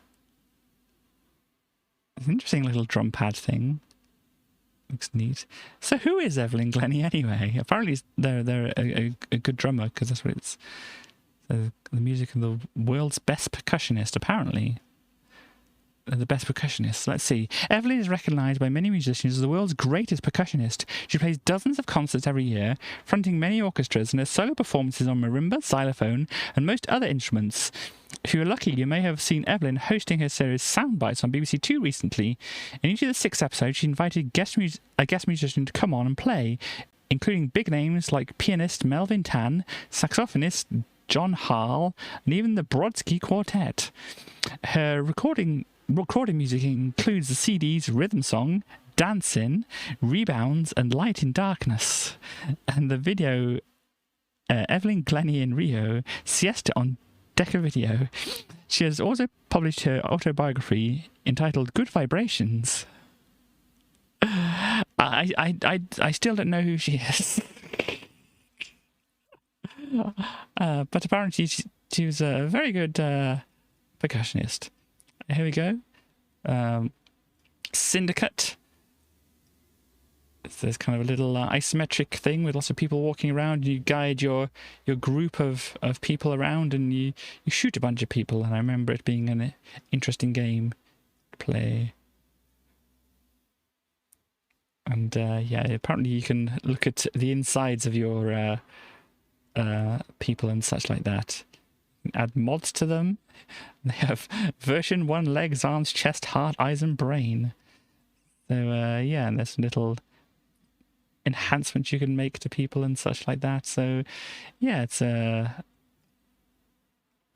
interesting thing which we'll see more of, because as I said, I think there's a demo coming up of that. So let's see what else we have here. The world of Commodore. The Amiga is known in virtually every country on the planet, but its success varies vastly from continent to continent, even from country to country. Indeed. So, American magazines. The Americans must be very prolific readers, because between the 700,000 Amiga owners out there, they managed to support a surprising number of Amiga and related magazines. The biggest seller is Amiga World, a magazine based in Peterborough, New Hampshire. That's about 100,000 copies a month. Wow. The other biggie is Amazing Computing for the Commodore Amiga, which, despite the 60-sounding title, is a good read. Both of these titles are available in the UK, but beware, they take a very different approach to the glossy look of British magazines. I guess we got something from Topeka. Yeah, I'm not going to read everything. Oh gosh. Edge, why do you do this to me? At least you didn't jump too far here. State of the market. The American Amiga buying public have a huge choice of products and services. There are over 3,400 Amiga-related products available in the USA, and over 670 manufacturers of software companies providing them. 390 user groups, wow. There are half as many Amiga users in the USA than there are in the UK, so there we go. Gives you an idea of the scale here. North American number of Amigas. So Westchester in Philadelphia is the headquarter of Commodore US. And Toronto, Ontario, Canada, is the birthplace of Commodore Business Machines.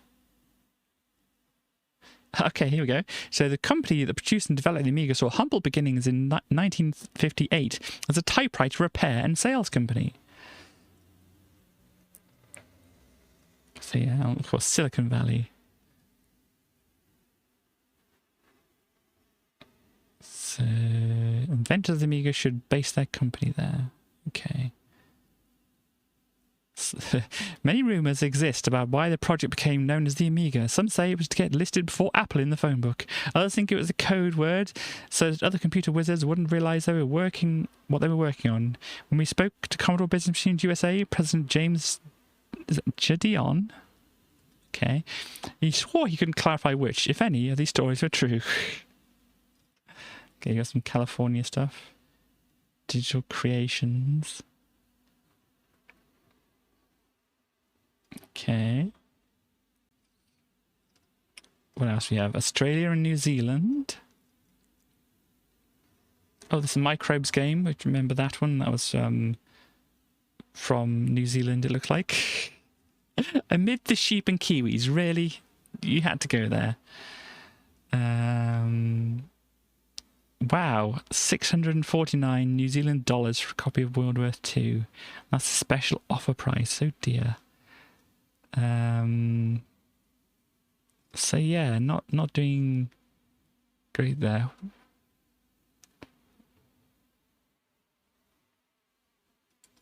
Okay.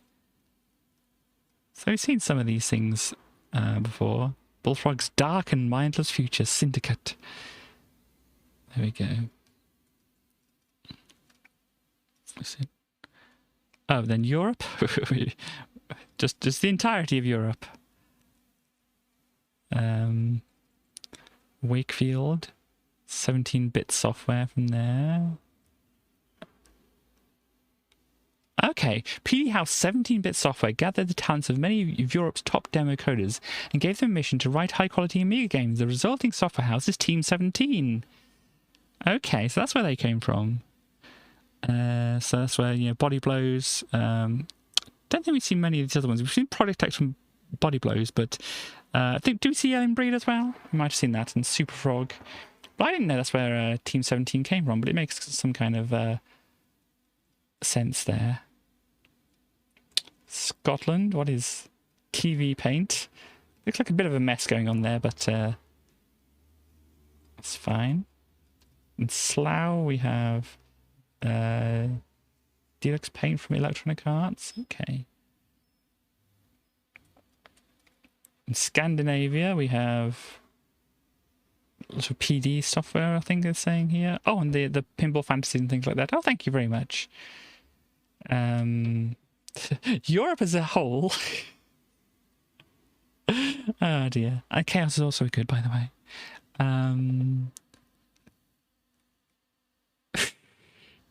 Yes, Elspeth. They get a bit carried away at times, though, because it was them who stopped us putting complete full-price games on cover discs. Okay. Turkey and Poland. Almost all of Turkey and Poland's Amigas originate in Germany, okay. 140,000 Amigas.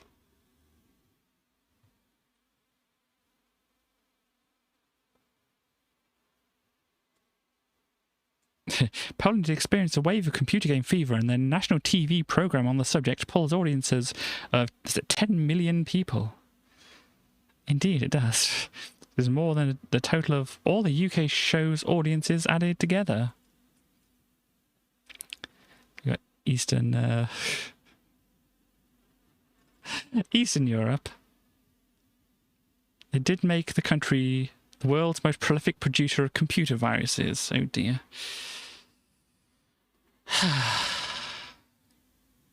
Unfortunately, they never really mastered programming the Amiga, so if you have a virus, the chances are it didn't originate in Bulgaria. Okay, I don't know what they're saying. The number of Amigas. So 3,800,000 in Europe in total.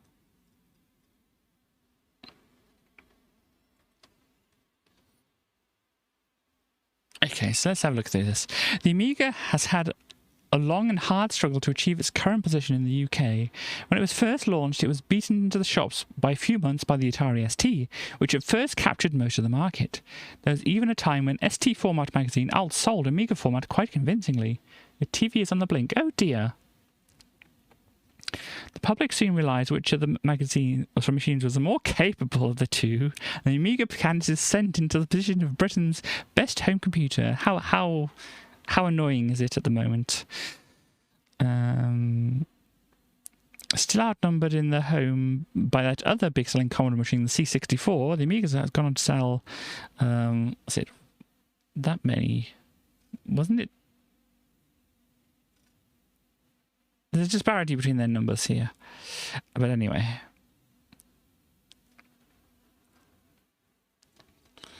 So... The Germans love advanced technology, and it took no time at all for them to realise the potential and the power of the Amiga. Annoying but intermittent. Okay. Well, I hope it's either can be sorted or just getting worse. Oh dear. Because I know your TV was kind of like not responding very well when I was there.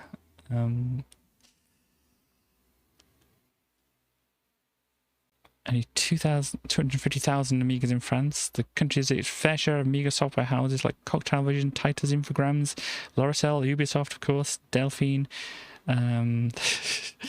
Made games which have on occasion been described as weird. So yeah, Delphine released Flashback and that there. Yeah, well, it's good in that way, but unfortunately you are possibly maybe going to have to get another one. Let's see, what have we got?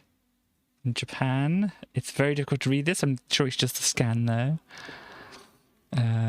Amiga is not without its fans. The Japanese Amiga Users Club has around 200 devoted members. The Japanese certainly know revolutionary advanced electronics when they see them.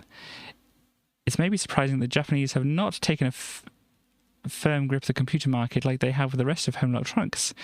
When they tried with the MSX range of machines in the early to mid-80s, their products enjoyed no more success than the hosts of other lackluster 8-bit machines vying for attention at the time. And like their contemporaries, with the exception of the C64, they're now a rare sight even in second-hand shops. Sri Lanka, Bahamas, Mauritius, 200 inhabitants of the island splash their way out of the warm water, run up the sun-drenched beach and head straight to the local computer store and buy themselves an Amiga. 200 people in Mauritius every year, apparently, at that time. But yeah, there we go. What else do we have? This is Apocalypse. Expecting it to like be like Apocalypse Now or whatever, but no, just Apocalypse. Which floppy? Which are these? The Evisham floppy drive? I think we had one of these. I mean, it's possibly no surprise, but this looks pretty much like the floppy drive that we had, and may still have in my boxes, but I can't remember if I do or don't have it. But yeah, this looks very similar to the floppy drive that we had, so this is probably the one that that we did have. Based on a Citizen mechanism, although some Evisham models used Sony technology. Okay, there we go. Rock Tech. Got some manta rays in the background here. It's slim. The Rocktech drive is slim and available in black to match the CD TV. Goth disk drive, anyone? All those owners of the CD TV will be very happy about that. Let's just see. Well, they didn't get a very good documentation score to the thing. But they got 80%, so yeah, I remember it not being bad. Zappo drive. Oh, they're the ones with the zap sack, aren't they? There we go. What have we got? An X copy. My word. Power dual drive. Look at, oh gosh. Look at this thing here. It's a monster of a double disk drive there. HD drive. Oh, high density. That's not hard drive, but high density. Gosh, can we center up, please, here? There we go. Amiga Format Special. You want answers? We've got them. Okay. Did find some of the special editions to download. Don't think I got all of them, but I got some that we can look at some point. But yeah, I got some games coming in here now, and here we go, Super Frog. So this is Super Frog. There, apparently there's a slot machine in the game. And yeah, it looks a bit like this. It's a bit blocky and whatever here, but it looks a bit like this. And oh no, Super Frog, I do not believe he wanted to do that, indeed. Yeah, so it zips around and jumps on things. I think they liked it a bit. Oh look, there's a witch over there with a no happiness sign. The wicked witch lurks in what, by looking at it, could easily be a corner of the AF offices. So I think this is part of the story. The one of them gets turned into a frog after wallowing in pity by the river of despair. Indeed, it's actually called the River of Despair. Well, there we go.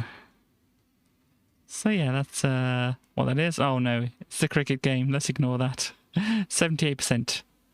Controls work well with plenty of practice. Minimum game time is about an hour.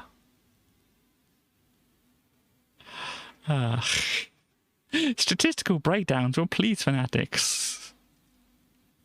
It's all saying this game is not for Katie, which we know about already. Hello, indeed.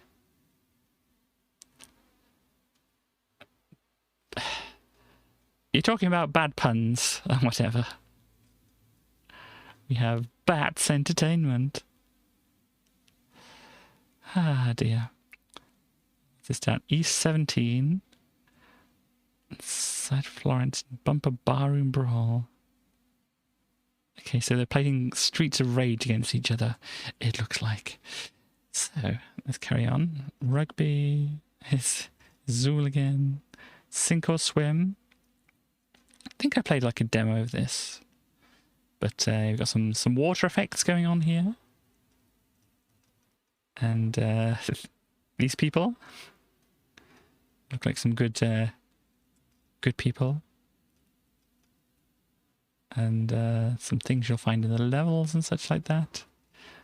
Is that your character? I think that's your character. And SS Lucifer, apparently. 60 levels. I'm guessing there are all these boxes around here. Thank God they've all got password, because it took us 3 days to get here. Not because we're crap, because 2 of them will spend disk accessing. Oh dear. But there we go. What is a disk accessing makes you wish you hadn't. Oh, compelling puzzles will keep you coming back for more. Disk accessing will make you wish you hadn't. All in all, your money will be better spent on Lemmings too. And look at this. Look at this Cyclone software and hardware solution. We've got some fractals in the background there. What's it say? Professional results. Ultimate backup utility. Oh gosh, easy to use, not easy to read. Backs up hard drives and full file management. Oh dear. There we go. Whale's Voyage. Doesn't look like a whale to me. They're looking very not whale-like. Give us that heart. Oh gosh. You talking about my heart? It's a bit of a way to say it. So yeah, it's one of these kind of games. But you don't get like a more of a party. You only get your one character, it looks like. So there you go. There's so much great stuff in this month's Amiga Power that we just haven't got the space to. Indeed. Oh, here we go. This is the thing about, yeah, it's the indie direct mail thing. We have the Jackie Brambles over here, which is what it was saying. BBC Radio 1's TV and radio presenter. The Jackie Brambles column. Hi, I'm Jackie Brambles. From this month on, I'll be writing this column exclusively for indie. So knowing that all you folks are Commodore fanatics, I'll be aiming to provide you with the best inside information on what's new in the Commodore world together with the latest hints and tips. Since agreeing to write for indie, I've been amazed at how big the Commodore marketplace is. Indie tell me their sales desks have been swamped with orders for their Amiga 1200 hard disk offers. Not surprising when you consider they are offering a product officially covered by Commodore maintenance through Wang UK. Of course, you can buy a non-standard Amiga with dealer's own warranty, but then Commodore do not give their approval without a great deal of thought. I know what I'd prefer to buy. Congratulations on David Pleasance on his appointment as General Manager of Commodore. Indeed. What else we have in here? What I need now is lots of feedback from you. Tell me about your Amiga, and if you have any tips that might help others or problems I can pass on. The best letter will be printed and the winner will receive a suitably excessive prize. Okay. I had noticed, however, throughout this whole thing, they've got their spacings and things very, very messed up down this whole column. But anyway, I'm not familiar really with Jackie Brambles, so all in all, doesn't really say anything to me. Yeah, we have one called Nippon Safes Inc. And I think it's like a point and click thing as well.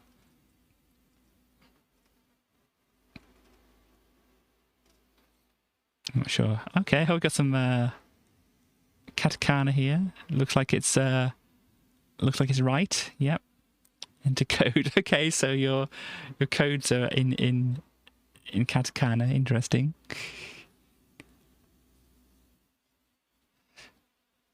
Okay, well there we go.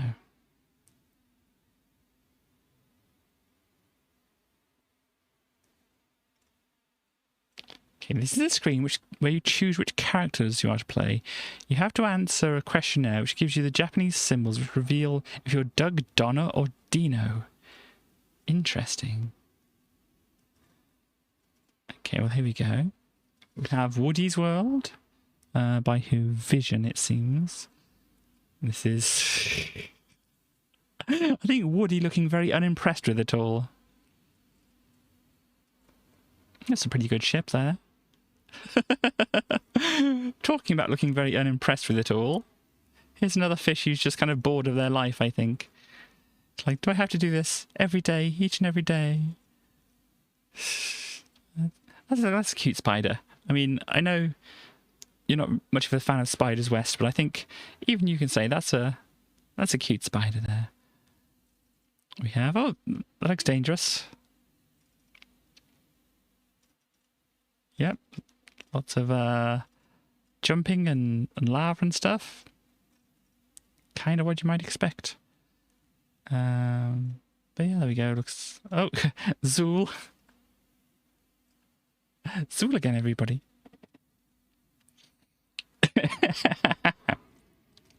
There are plenty of colourful backdrops in Zool with impressive graphics, but once the action starts, the speed of play slows down dramatically. Oh dear.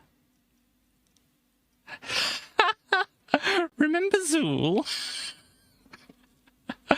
Well, if you don't, you must have been buried in a very deep hole. For the past few years, because the ninja from the nth dimension has captured the imagination of Amiga owners across the globe. And 95% in issue 39 of Amiga Format, and still keeps many members of the team up until the early hours. Small wonder then the A1200 version is of this platform king was easily awaited, but what a cock-up, oh dear. When you start, there's no indication of the horrors to come. Gosh, did I play the worst version of it? For the first 2 levels, everything seems to be okay, and hey, there's a brand new picky during the title sequence and a neat little animation before the game begins showing Zool trying out his new boots, presumably on someone's face. Some incredible backdrops move fluidly and colourfully in harmony with the ninja as he prances around in search of various goodies on the way out of each stage. Things look good so far, because there hasn't yet been much on the screen at once. When that happens, everything slows down dramatically, and that's not something which was a problem in the original. Zool is playable primarily because of its speed. If that fails, the game is pulled back down to the level of other platform games that would otherwise be considered as its obvious inferior. The A1200 enhancement is quite ambitious.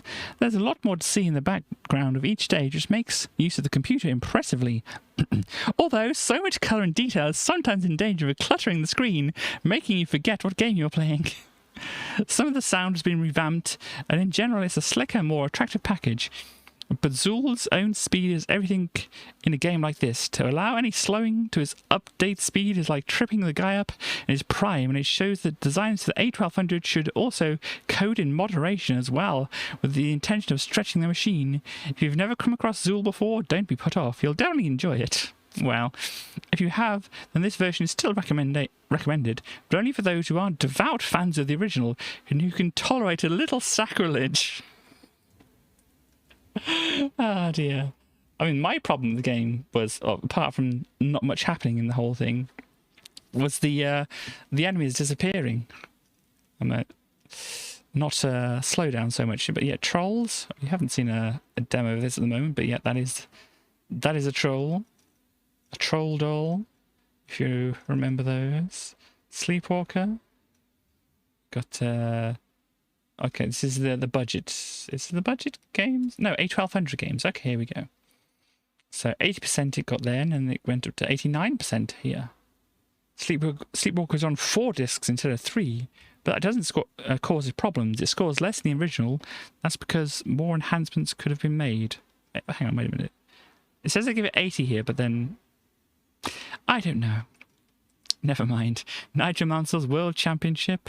I gave it 55 and still 55 again, and I think I need to print that out or clip that and put that somewhere else as well. Do not hit things. Hang on a moment. Where's my clipping thing? Let's just grab this for the moment. And let me just do a little save of this somewhere. Ah, dear. Yeah, we want to go here. Save that there. And then we can go into here. We can add image. And then we can find that on the hard drive here. There we go. Open. Okay. I don't really have a good place to put it.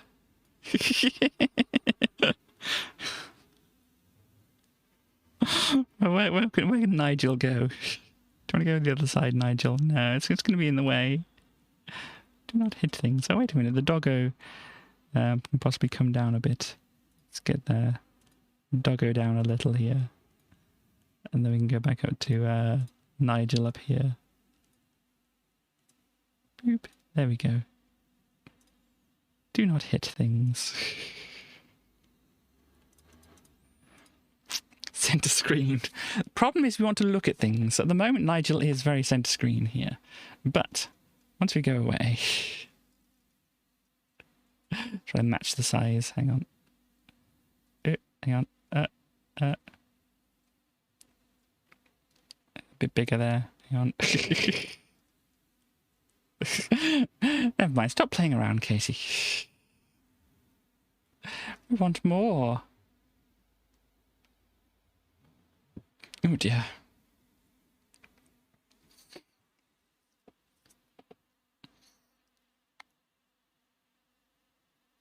So, you can write to all the major software houses to tell them you've bought an A1200 or A4000. Tell them you want some dedicated games to run on it.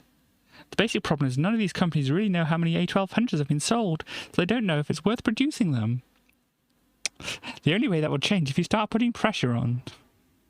If you want to write to the softies in the strongest terms, here are some addresses to get you started. Wow. Anyhow, now on to beavers. Look at these cute little friends up here.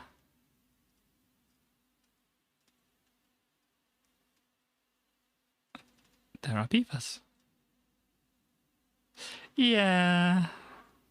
There's a fancy looking beaver. Yeah, I mean, definitely should be. But, I don't know. Oh, look. Look at this lemming. Please note, not plus means the software is not compatible with the following models: A500 Plus, 600, or the 1200.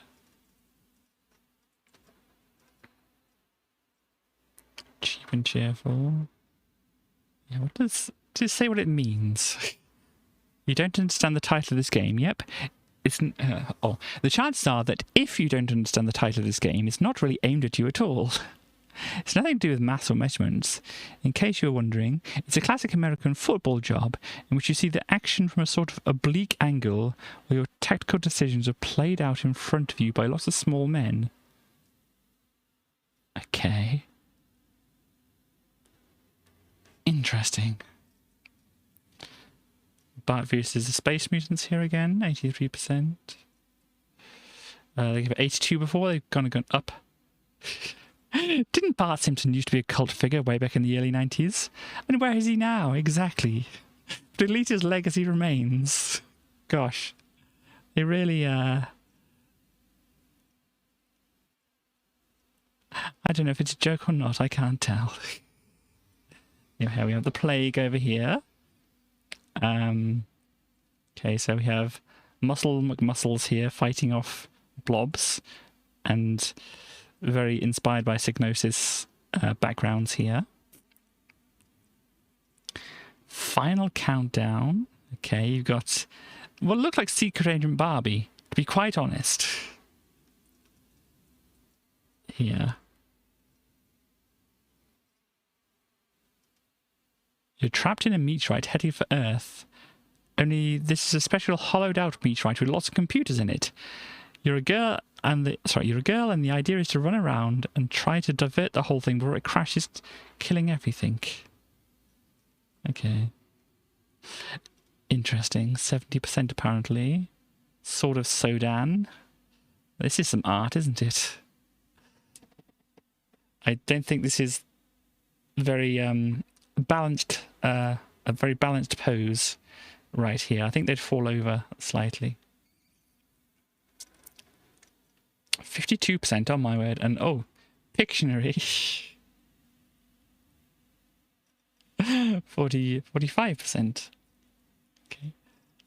What else do we have? Battle Squadron. Okay, this looks similar to something I've seen before. Lost Dutchman Mine. Okay. You have a huge HUD here. And then a tiny little way to walk backwards and forwards apparently there. And Ed the Duck 2 apparently. Apparently Ed the Duck's first game was popular enough to get a sequel. So there we go. There's Ed the Duck. Yeah, they're still not trying to be inclusive here. Wicked toys for wicked boys. They've got... Is this a Medusa or just a pit of snakes down here? Pictionary. Yeah, there was a Pictionary back there. It looked a bit... Oh, the person who was drawing this obviously drew this. on computer is going to cause you a fair bit of trouble. Yeah, I'm guessing it's not going to be easy, especially, you know, with a mouse to draw some things. Yes. This is another example of a game being more suited to its original format than a computer version.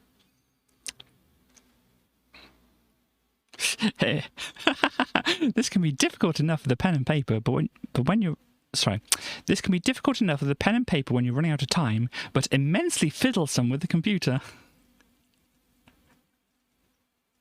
Ah dear. Anyway, let's have a look through Game Buster. So we have some cheats and things. There's this on the menu screen. Press the left-hand mouse button in each of the 4 corners of the screen, starting top left and working clockwise. If you do it correctly, you will hear a familiar cry of "Let's go!" Now you'll be able to select any level to play from the try, but you will still have to complete every level to receive the talisman. There we go. And Zool. Okay, this is Zool. It comes to. Is this Zool? It is Zool. Yes. Okay, so we tried to do this before, but it didn't work. On level 2-1, Music Wheel, directly above the first restart point, is an invisible entrance to the first shoot 'em up bonus level. Also, if you play the theme tune to Close Encounters, grey, white, black, red, and green notes in order, on the first piano you come across, you will enter the second shoot 'em up. I think that's a different. Oh no, this is the one I was trying to play. Was it? I can't remember which one I was trying to play. It might have been this one. Play those notes. Create a large note above the piano. That definitely didn't happen. Jump onto the note to enter a hidden room which contains bonuses and a new set of notes. Play some other notes to get an extra life. And then when you reach the next piano, do some other ones. Then you can reach the exit. Okay. Okay, run to the right until you reach the first wooden platform, then climb up to the top, run to the left edge of the wood, and jump to enter the third shoot-'em-up level. Okay, I definitely missed all of these. Go right from the start until you come to the giant bonus panda. I'm sorry I missed that. Jump on the blue column on the left and you should enter the final shoot-'em-up level. Okay. Oh, here we go, the flying fortress thing here. Take some time to observe how the gunners aim for the fast-moving fighters. When making navigation checks, use a combination of the navigator's instruments and external views to orient the map. Yes. Oh, I just noticed the new link for my my Discord is F3 but. Marvellous. So yeah, that's more hints than cheats and stuff like that. But there we go. On the menu screen, hold the joystick port 0 to the left and the joystick port 1 to the right. For 5 seconds, a cheat menu will appear, enabling you to set the player 1 or 2 to be the evil Max. Yes. I think I knew that when I had the game. Lemmings 2, with some ways to get through the levels, I think it is, so we won't look at that because I will want to do that at some point. Okay, let's have a look at the pathetic tips and see what they are. I should have a drink. I haven't really been doing so.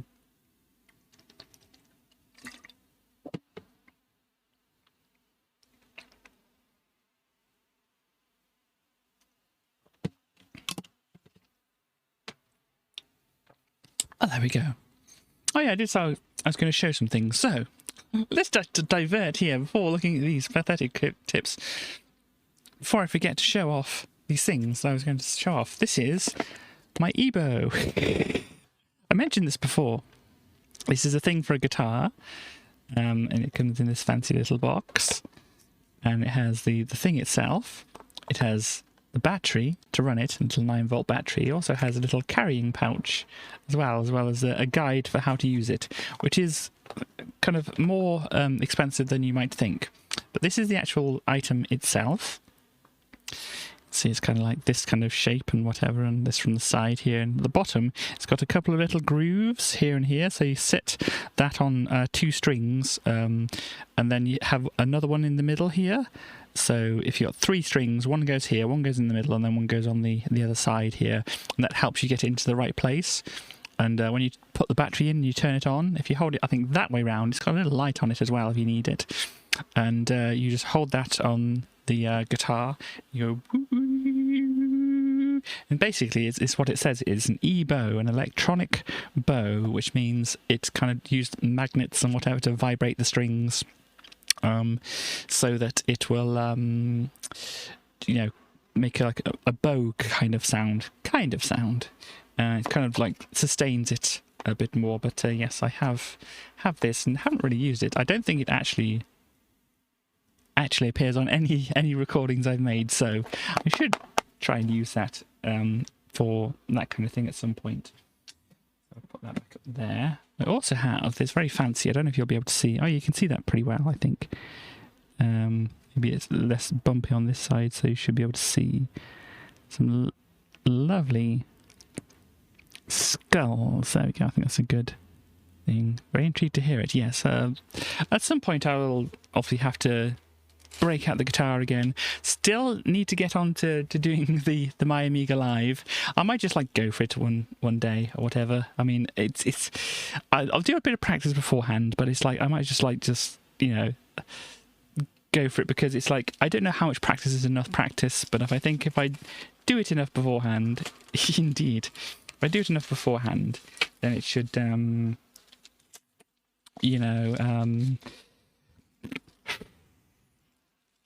be reasonably good enough. But anyway, in this I have a nice little bracelet thingy to go around here. I don't know if you can see this too well in the bag. It's kind of reflecting a little bit more.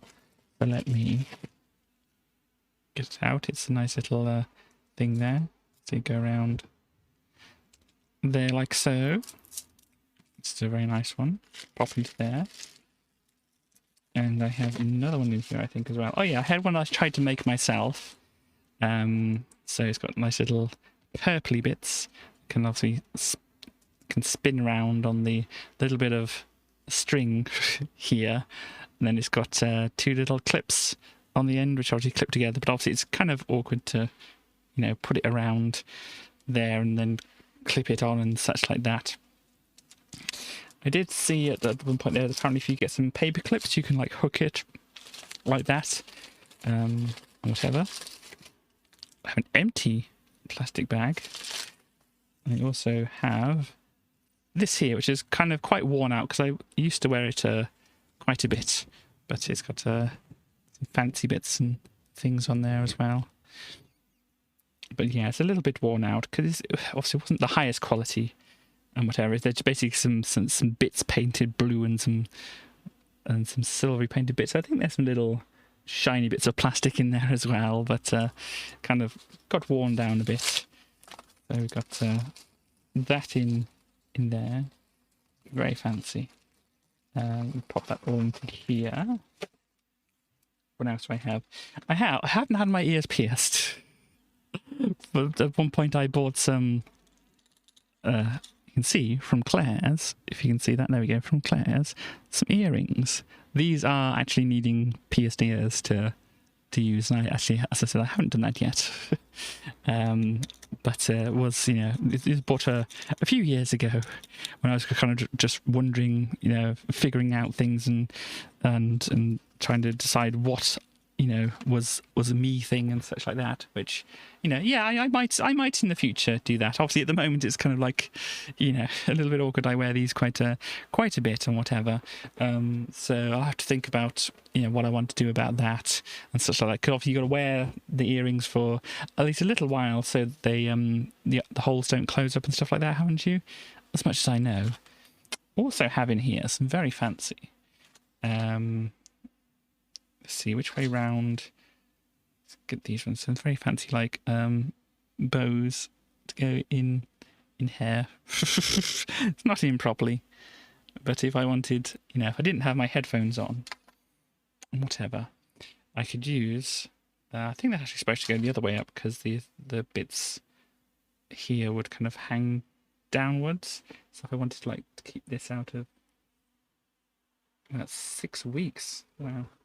So yeah, you kind of clip that up and keep it out of the way and such like that, and it'd be very fancy. But obviously, not in the best position to be looking at doing that whilst I'm on stream and such like that.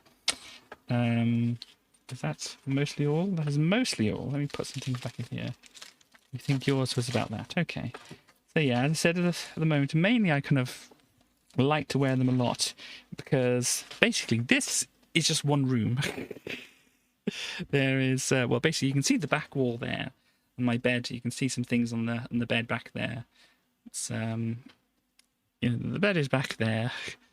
There's basically the door over over that way, and the bathroom over that way as well. So basically, it's like just one room that I'm in at the moment, and because of that, the fridge and the freezer and everything else is in the same room when I'm trying to do other things and go to sleep and such like that. I don't wear these when I sleep because obviously that would be, you know, bad for them and such like that. But yeah, when I'm just trying to like just sit in, you know, mostly peace and quiet and whatever, I can just do the from like the fridge and stuff like that. So in lieu of you know, moving anywhere else at the moment, I, you know, wear these quite a bit. But I have also a fancy little purple bag here, which inside the fancy little purple bag I have some fancy little things. Some of them purple too. I have this rock, which isn't purple, but it is a fancy little rock. As you should be able to see, it's all very speckled and whatever. Not sure where that came from, but it is a fancy rock. There's also another fancy rock here, which is purple, which it probably isn't going to focus too well, but you can see that is a very fancy purple rock there, slightly see-through, but not very. And there's also here a very kind of basic plain ring here. I don't know if that's actually going to fit on many of my fingers or whatever. I have some other rings as well, but I think I just maybe found this one at one point. So there is that there. Let me put things away so they don't escape and such like that. I have also, it's kind of tangled up with some other things here. Hang on, let me see if I can free these things. Oh gosh, it's got very tangled up with these other things here. Sorry about this. Be with you in a moment. And the whole thing has got tangled up. Anyway, the whole thing has got tangled up a little bit, but there is, I think it's to go along with that bracelet I showed before. But I also have a fancy little necklace here, which you can see, very nice blue thingy here. It's not very fancy on the back, but it is a nice little thing. You just can imagine that like hanging down here if it wasn't tangled up with this other thing which I've got, which goes along with this other thing which I did manage to disentangle from it, which are some little owly. Oh gosh, which way? Here we go. Exposure, please. Can you expose yourself properly? You can kind of see those. Some little owly earrings is what they are. These are little clip-on ones instead. So, gosh, how do you do clip-on earrings? Can I do it? It's being on a stream. Hang on. Yeah, which ear is good? Yeah, this ear. Let's try this ear. Which way round do they go? That way round. And see, you can pop this onto here and clip it closed, and there we go. A very fancy little holly earring, which I don't know if you can see too well, but I'll try and angle it in a way that you might be able to see, and it can swing around a little bit as well. But yeah, so I have those things. Let me sort out my headphones now. It's earrings and decide to pierce your other ear so you can wear the pair. That sounds cool. So yeah, I have those, and I said one of them's kind of like tangled up with the necklace here because they were both in the same bag together, and I'll have to try and figure that out at some point. Oop. In the bag. There we go.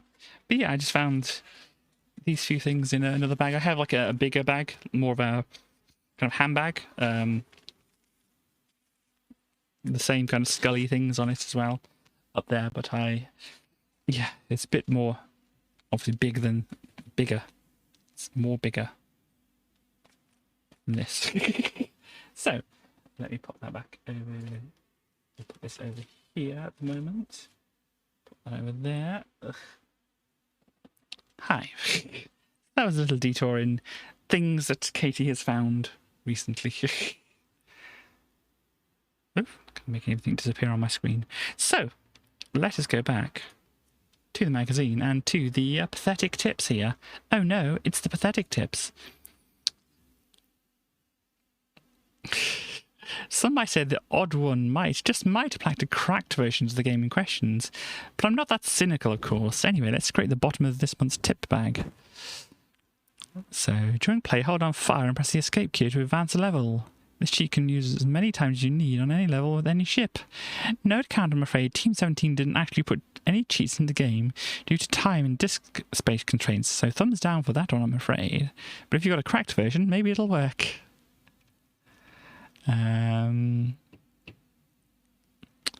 Uncovered some queer goings on in the body blows. Okay, you press the space bar on the menu screen, you'll gain access to the cheat mode. Sorry chaps, but doesn't work.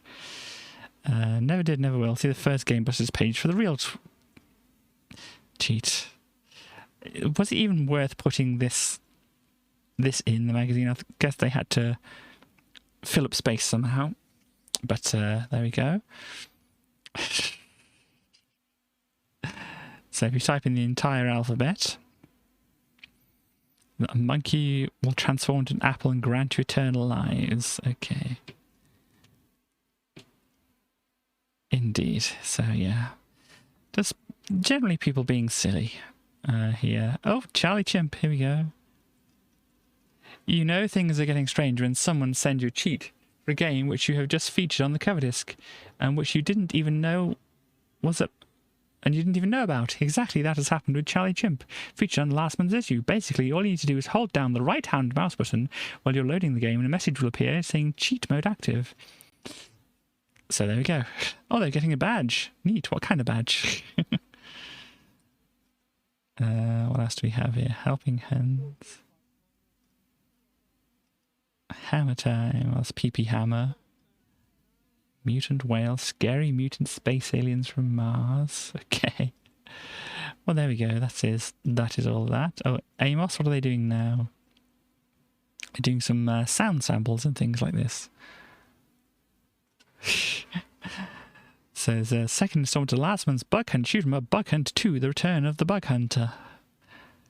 So yeah, you can add some more code. Yep, you can add in all this code here. And you can add some sounds in as well, it looks like. This month's Bug Hunt looks just like last month's. The difference is purely in how the game sounds. So basically adding sounds to the game. So what do we got? Got a bunch of things over there. Welcome to the machine. Oh, this is the new Amiga they were saying.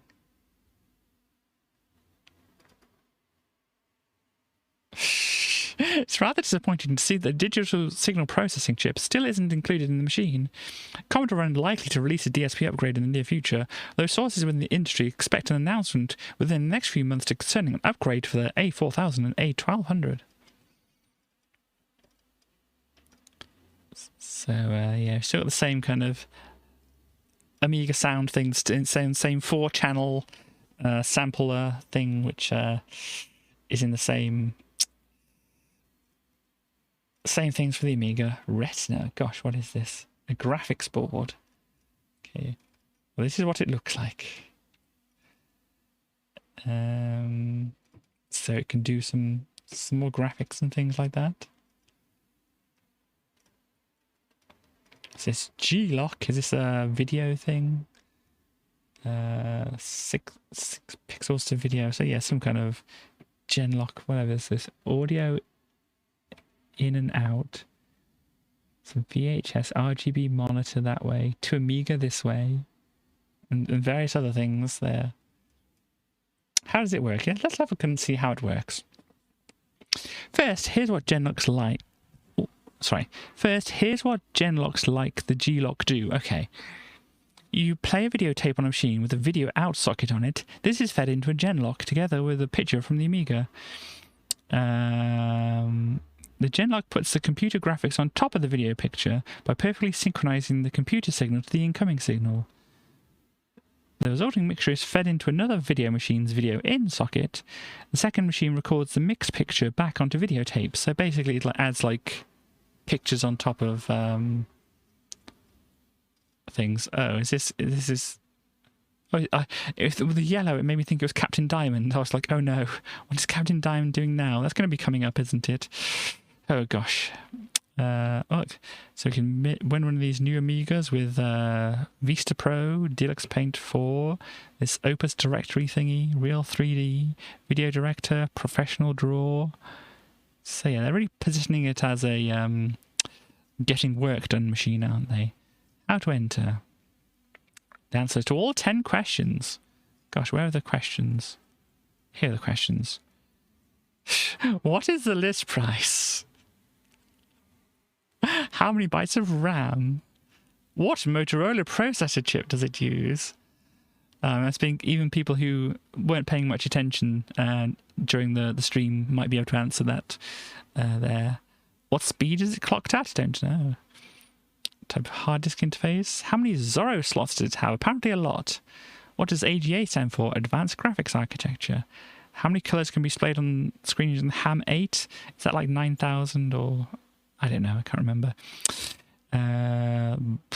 Indeed, that. Who is the managing director of Commodore UK?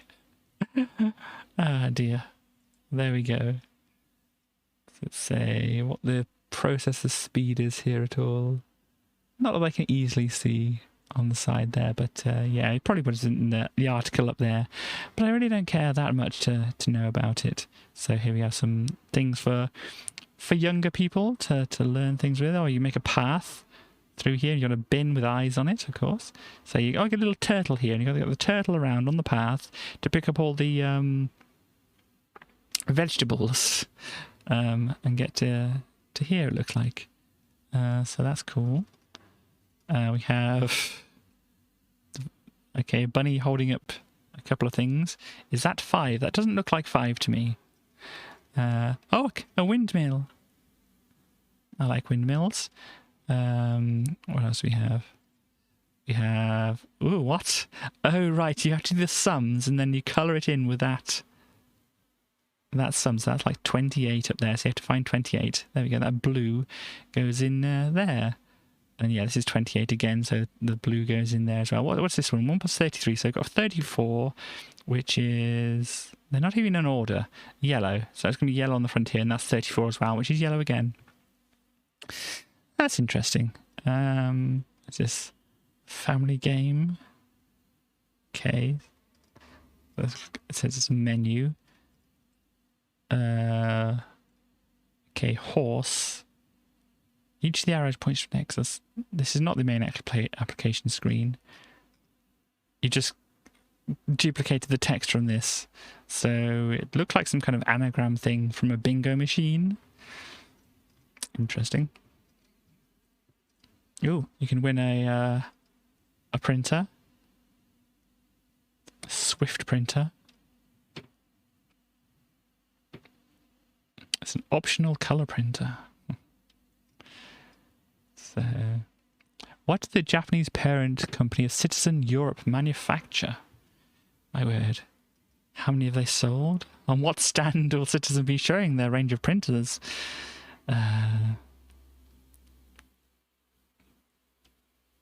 Now, I'm thinking some of these aren't printers.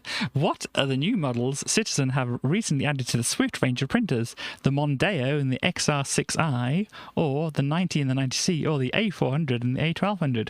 Well, those are Amigas. Those look like cars. So I'd say it's probably these ones, 90 and 90C. And, you know, just to say, over on this page here, we have 90, 90. Do you think they're watches? Mondeo and XR6i. Or are you going for this one? Do you think they make watches? Okay. But these sound like cars over here. There we go. What does Citizen call the Amiga driver software they have had written for their range of printers? The Citizens Advice Bureau, Citizen Print Manager, or Citizen Kane? I would guess it was the middle one. Anyhow, oh, Fusion Micro still touting this 1991 award in 1993. But let's have a look. What else we have here? Yeah. Well, that rave. This sure looks like a music you would hear in a rave. It goes or ding ding ding. This looks like it'd be just a bunch of noise. These like the very close together notes that you've got here, just going plink plink plink plink plink down the keyboard. It doesn't look like anybody who knew what they were doing were actually making things here. Dave Robinson dons a ski jacket and whistle to sound out rave, the new entry-level sequencer from Digital Muse. Indeed. When Digital Muse finally decided on the name for this budget MIDI sequencer, they forgot something, an exclamation mark. Rave is not interested in your complex mixing or detailed quantization needs. It wants you to get in there and make some goddamn noise. Oh my. Connect a MIDI interface to it. And yeah, just make some MIDI music with this. The grid editor, yeah, this person who was doing the review didn't really know what they were doing with with this. They just like, put a bunch of notes down, just anywhere they go. This is probably what's playing over here, actually. This looks like the kind of thing going from like high to low with a bunch of clustered notes. Let's see. Yeah, going from high to low, it's kind of similar. I don't know if it's exactly the same thing, but yeah, you've got some clustered notes going down. Yeah, I don't think it's exactly the same here. But you can kind of tell they don't know what they're doing. They're just ramming some things. Or is this one of those black MIDI things? I can't imagine it sounds very good, but it might sound interesting. Anyhow, I mean, what am I saying? I think I'd like it anyway, but you know. Adorage, video effects. Look at this fancy video effect. You've got some squares which go together to make a picture. That seems neat. TV Paint 2.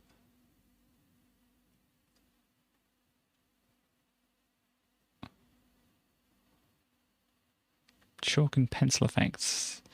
This looks pretty good. Gosh, what's going on here? Graphs! Check out these graphs, everybody. So there we go. Oh gosh, no, we've lost it, everybody. Hang on. Let's go back down.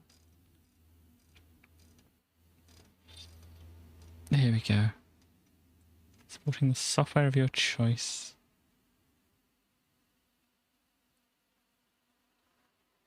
Okay, don't know what that's about, but anyway.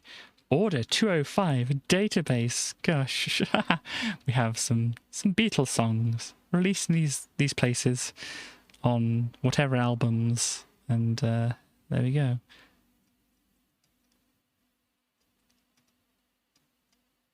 So let's move across here. We have vanilla monitors. We've got the most boring monitors you'd ever want. But there we go, vanilla monitor. Multi-sync monitor, 15-inch, about the same as my laptop screen here. Or 17 inches a bit bigger, and 20 inches even bigger, my word. Or more expensive is what I think I mean. What have we got? It's a flicker free. That sounds good. Displays signals at frequencies between 28 and 64 kilohertz. Okay, those are odd numbers, but fine. Okay, so yeah, it didn't do very many. It's like 256 pixels or 512 pixels because it's an Amiga. Got Zool again here. Do you still have the trans rights? Yeah, we still have the trans rights in here.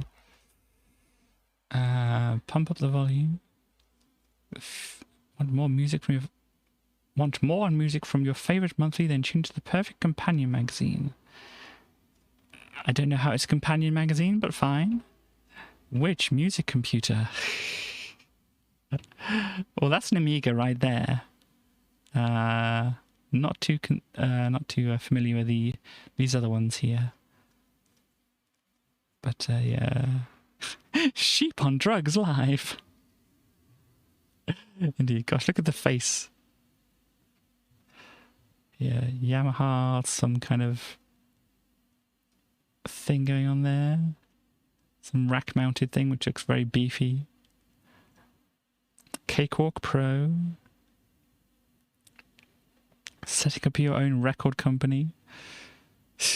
This is me setting up my own record company. It looks like a mess. These look like action figures or something like that. It looks like that's what they are. Anyhow, in Sonic Dream Sampler. Neat. Has a floppy drive here, I think that is. Nice LCD screen. Cool. Mac format. I got a different issue of the Mac format here, but it's not really giving you much information on what's inside it, really, is it? What else do we have? The mail order thing. I must think they've still got the spiral bound thing. They just didn't take another picture. They just went with that. Subscriptions. What else do we have? Discovery of the atom. And the PD here. Gosh, it's difficult to read on their scan. But we have some alpha particles, beta particles, and gamma radiation. So there you go. That's how you discover atoms. Frack. Fantasy role-playing adventure creator. Okay. Some utilities. Some kind of game. Gosh. No, don't do that. Come over here. What do we have here? Yep, just some shooting some aliens and things like that. Satellite tracker is this? Interesting. Obviously, I don't think this has got a connection to, any kind of network or whatever. Maybe it does have it in there somewhere. But yeah, Octamed Pro. Oh wow, they got other things going on there. What's over here? Oh gosh, come on, control it. 3D design ray tracer. It's a very good object right there.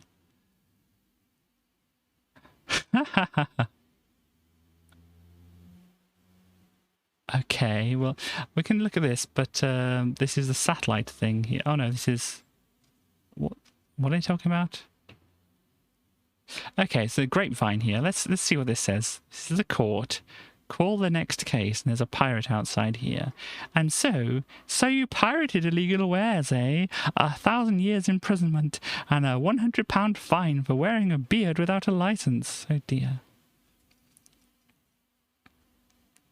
They faint. They have a dream. Be careful, kids. This is what happens when you drink too much beer. Oh dear.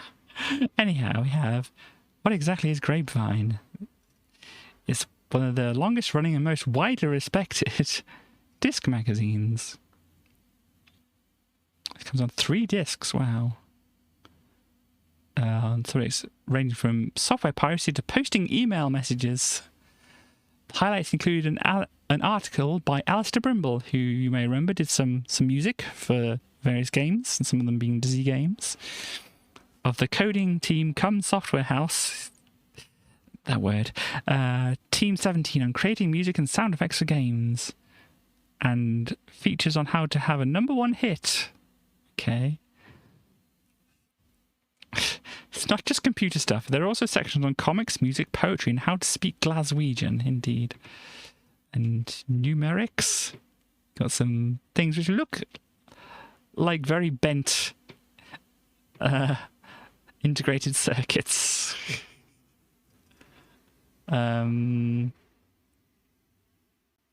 Interesting. Scrabble-like. Well, it seems like an interesting game. But there we go. Escape to beat the clock type puzzle game. Your little man scurrying around a landscape. Okay. So, yeah, I can see it's kind of like a puzzly thing there. But what's this? Part of the intro animation. Okay. There we go. Move across here. What else do we have here? So...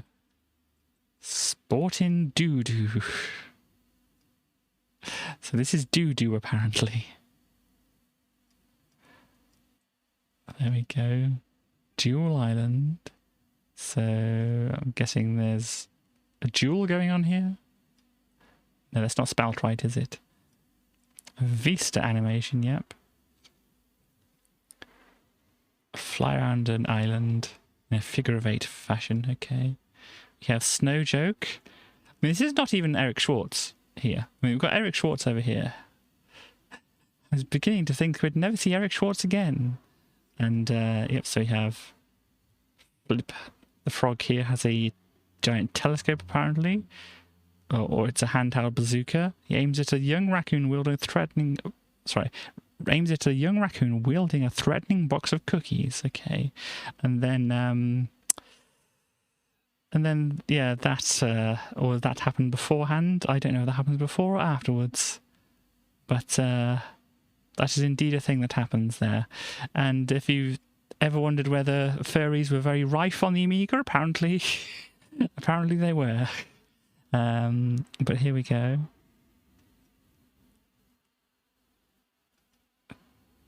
So, yeah, just another animation. What else we have over here? Planet Groove. And something happening here. I can't quite make out what it is. It's created using Imagine 3D. 2 skulls were modelled, then joined together.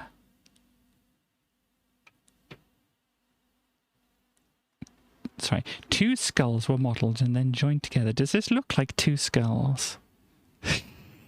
Can't quite make out exactly what it is. But anyway, it is what it is. Alpha and Omega 2. Some more demo things. We have, indeed, this here. And CD-ROM wonders. I do hope Commodore release an Amiga with a 6860 CPU as soon as possible. I just got an A570 CD-ROM drive. Yes, to purchase it and stuff like that. I said, when is the good CD material going on sale? Oh dear. There have been many rumours about the future of the Amiga CD. Many people seem to think that a dramatic increase in power is necessary to boost the capabilities sufficiently. Such uncertainty makes people reluctant to launch new products. My own view is that no one exploited the potential of the basic CD-TV system, and that this should be done before new systems appear. Well, Commodore already said that the CD-TV is kind of like dead, so... Ah, dear. Not great. So there's Amiga Shopper and whatever's going on the front of here. There's some kind of clock. It says here, we show you precisely how your Amiga ticks. Is this what... Is this how they're explaining how your Amiga works? It has a clock on it and a bunch of cogs and... Are these supposed to be resistors going across here? Oh dear. But there we go.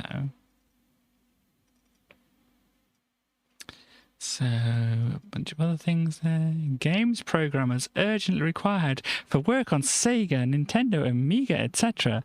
Both permanent and contract positions available at various organisations based throughout the UK, including Yorkshire, North West, Midlands, London, etc. if you have 1 year or more games programming experience and are looking for a career move with the excellent prospects, then contact this person at Aardvark Swift Games Division.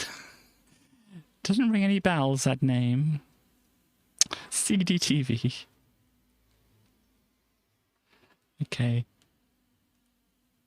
So you can switch to just it being a normal Amiga. Oh dear. Letters. Who has what to say?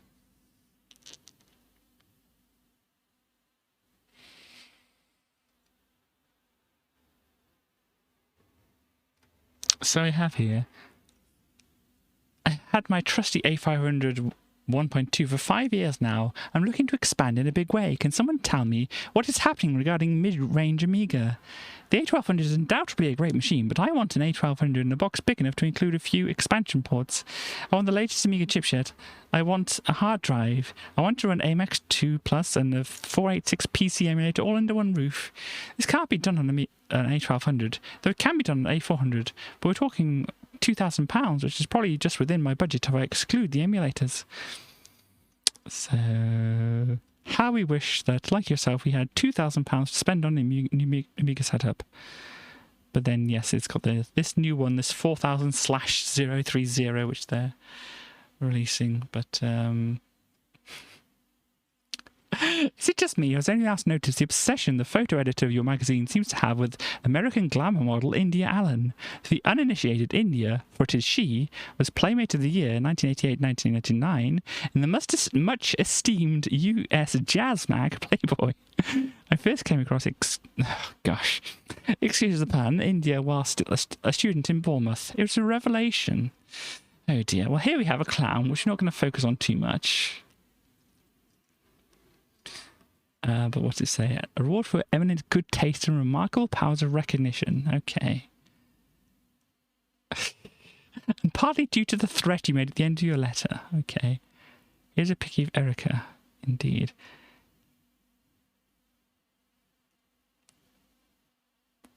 I don't... There's more to that, but... okay, this is a thing. It looks like a demon Furby. Holding a snake that's on fire. Okay. Here is some kind of ship, which is a very interesting shape. Here we have... Are they shooting lasers or are they being shot by lasers? I don't know. So I'll zoom in a bit here. So surreal fantasy. Okay, so we have some... It's an iguana with horns. With a rainbow door. And various other things. Well, there we go. Oh, look. Next month appearing. Video it, edit it, title it the Amiga way. You too can make a monstrosity that looks like this. The need for speed. As how computers go, the Amiga is no slouch, but in an age of accelerated technology progression, accelerated computers are the order of the day. So this is a graphics accelerator thing.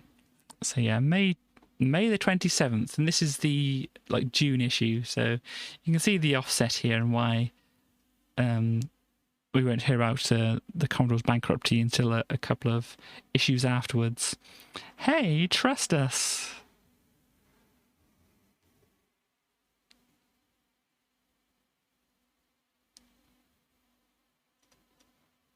Okay, is this like...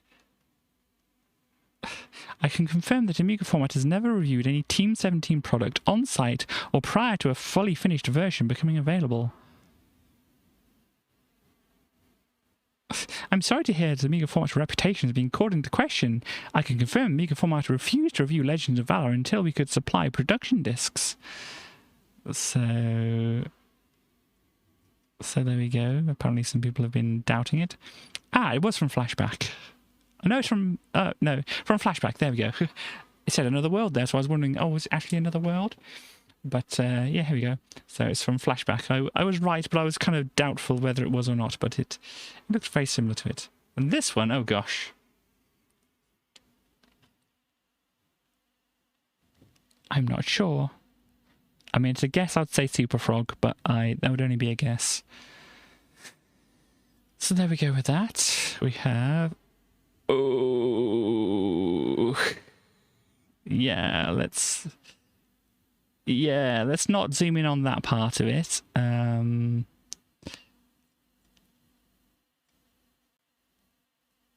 Yeah, let's just ignore that whole thing. It's normally just a load of nonsense and whatever.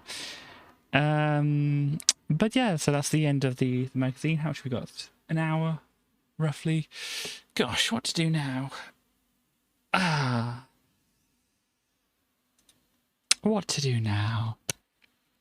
See, the more issues like this I get to read through, the further away the Amiga Power issues get from being in sync with this. And they never were in the first place, but you know. So I might go to the Amiga Power ones. I was thinking of maybe I could do some more Metroid, but then only having an hour. I think Friday is going to be looking at Metroid Fusion some more, and maybe I'll be able to get through it. Because I'm not planning to do anything else on Friday. I might have to, because I might end Metroid Fusion. So I might have to make some plans of what I might want to do. But yeah, I mean, I did say I'm doing the Metroid Fusion because I said I'd do it for my stream anniversary thing, and didn't get to do it on the day, but making sure to get through it because I did promise it. The Amiga tie-in games thing is a long project. I don't know if I'd want to go into some more tie-in games. Maybe we can do that on Friday after if we finish Metroid Fusion. But that's my plan at the moment. So let's have a look and see what we have for Amiga Power. The next issue we've got available to us is going to be this one. So, I mean, something stands out to me right away.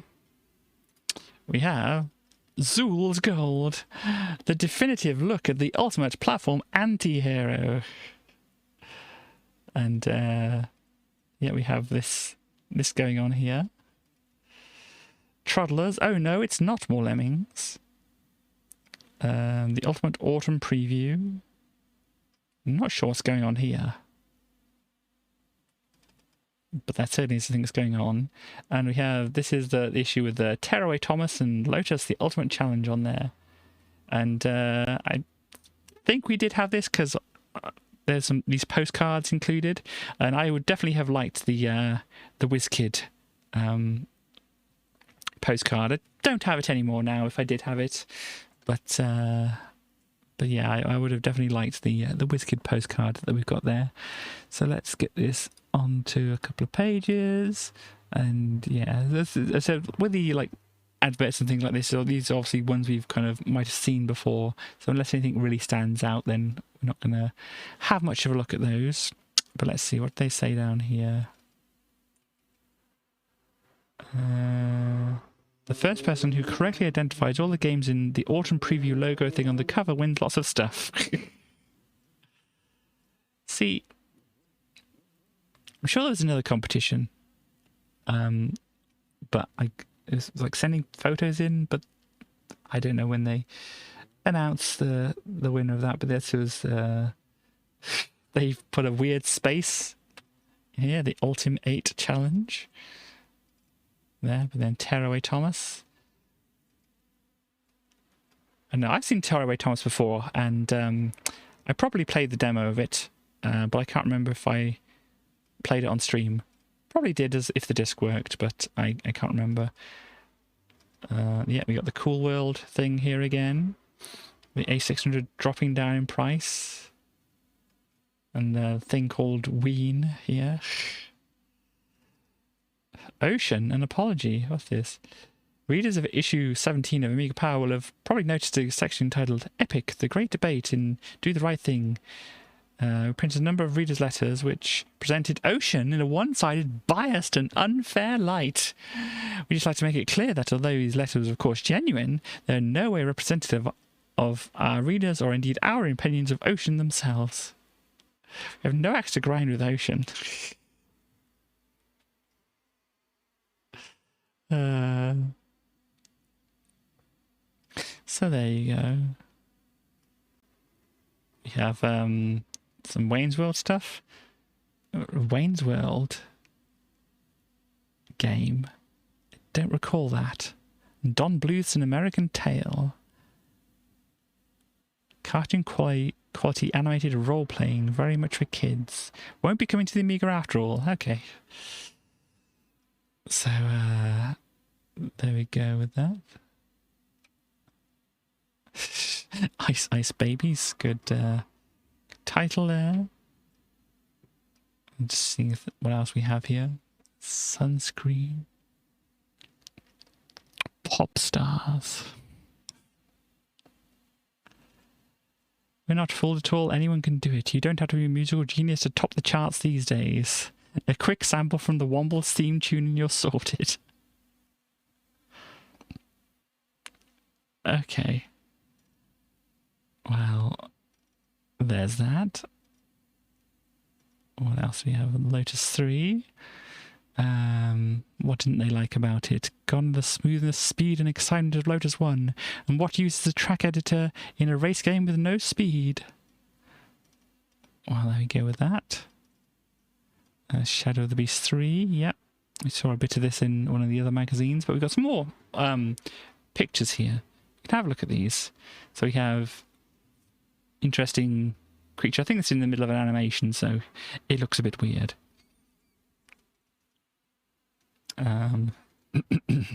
This is certainly a thing that's going on here. Cudgel thy brains no more about it. Indeed.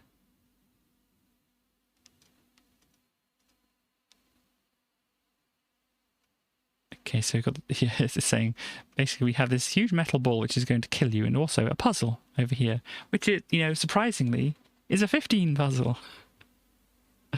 Which looks an interesting one. With some fish and some arrows and things on there. Strange looking thing. What else do we have? We have this person holding up this here and... Oh, this is help. This is somebody locked up here saying help. A talking bird. How strange. Could this be an elaborate trap of some sort? No. There we go.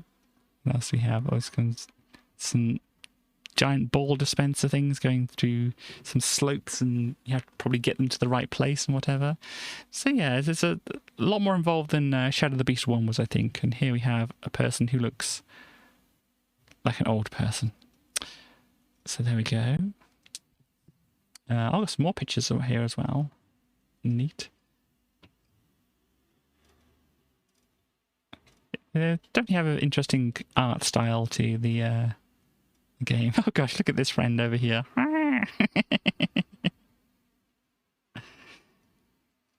But yeah, apparently Bug Bomber got an advert, which I didn't realise. There is a bomb. Here's other stuff happening. Interestingly enough, the screenshots seem to have been taken by a camera taking a picture of a CRT.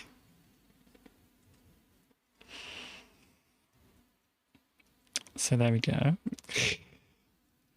We had the Troddlers. We did play a demo of this.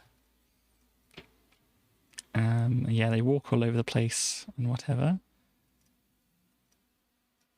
So there we go. Plan 9 from outer space. We've got definitely stuff going on. Film, license, games. Don't you love them? Well, this is one of the major differences. The original movie was Turkey. So this is... The action barely covers a third of the screen. Okay. So yeah, we got somebody in a coffin down here.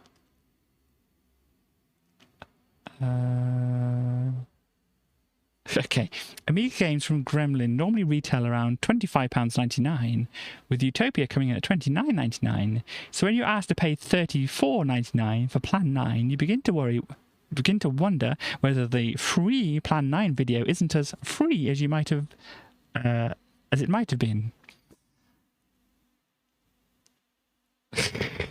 In the game, you have to find and splice together 6 short sequences from the film, but when they're shown, the frame rate is appallingly slow, and you'll be forgiven for thinking you're watching a slideshow. And there aren't even any sound effects, or anything else for that matter, to spice it up.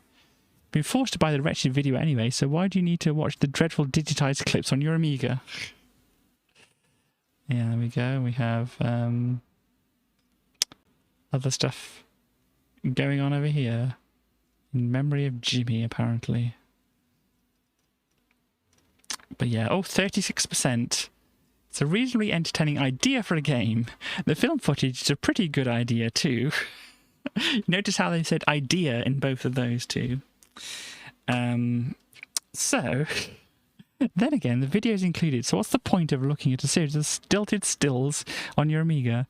And it's too short, the plot's awful, the gameplay's disjointed and simplistic, the conversations are insultingly trite, the music and sound effects are abysmal, need I go on? If you're walking down the road one day and you happen to see Plan 9 lying fatally wounded on the street, do yourself a favour, cross to the other side. Well, I just noticed we didn't actually see any of Captain Diamond in the last Amiga Format issue. Surprising. But yes, Zool, of course, Zool. We remember Zool, don't we? Don't really need to look too closely at what's going on here. But, because we pretty much saw it all. But here is Zool. I give it a 90%. Or just 90. Oh, 90%. It is percent. Maybe aimed at slightly younger players, but us oldies won't object to that too much. Some of the levels may prove too tough and put people off, but keep at it, you wimps. Wow. Today I learned I was a wimp. Wow. Fatal Strokes. Art of Adventure, so it's got some kind of painting thing to it. Adventure, arcade, puzzles, and most of all, hours of entertainment. The Art of Adventure. Interesting. Unfortunately, this is kind of folded over a little bit here. It says somebody Sachs painted 3 great masterpieces with a magical paint box he acquired from a wizened old man, I guess. On finishing the last one, he was dragged inside the bizarre world of the paintings. Fatal Strokes is the story of his escape. I'd never seen this before. But, okay, here's a painting. Is this like a point and click inside some paintings or something like that? Interesting. Might have to look that one up. As I said, never seen that before. We have Putty, which was, you know, thinking of being called Silly Putty, but yeah. So Putty, notice like a silly there. Putty is no longer a licensed product, so the blue lump at the centre of the game's antics is now just a regular piece of putty. Yeah, it looks interesting. So apparently this is going to be a licensed game, so I'm under no obligation to play it in my licensed thing, but I'll probably play it at some point, you know, many years from now once I've got through all the other things I say I want to get onto. But yeah, here we go. So, oh look, it's got a Commodore logo in the background. Almost looks like a crime face, doesn't it? Going on here. But there we go, that's Putty. And Putty can do stretchings and taking over enemies to pretend to be them and stuff like that. Piracy? Oh, well, the same people, Ice here. Piracy on the high seas. Ambush rivals, attack and board merchant ships, sail the 7 seas and search for treasure. Interesting. Alien 3. Addams Family 2. There's an Addams Family 2, is there? Okay. ETA December. We'll have to see if it was actually released or not. Oh dear, excuse me. What else do we have coming up here? Aquatic games, yes, the James Pond 3. James Pond takes time out before his next mission as Splash Gordon. Don't know if that ever came about. But yeah, there's James Pond. That tree looks surprised, doesn't it? Or is it coconuts on the tree looking surprised? Yeah, but yeah, we saw a bit of this. And I couldn't quite figure out how to play it properly. Bart Simpson versus the World. Some other things coming up here. Bill's Tomato Game, we saw a bit of that, I think. Battletoads, people know about Battletoads. Needs more cricket games. I don't think it does. I really don't think it does. And the Flying Fortress game, yeah, we saw that already. Cool World, here we go with... you say Brad Pitt was in this? That definitely doesn't look like Brad Pitt to me. But, then we have some Cool World. Creatures and Creatures 2.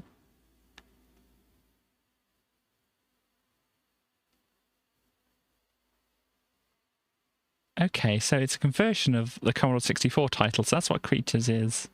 And then they also did a conversion of the second one as well. I didn't know that. So there we go. Darkmere, Contraptions, Daughter of the Serpents, my word. Eldritch Games, gosh, what a name.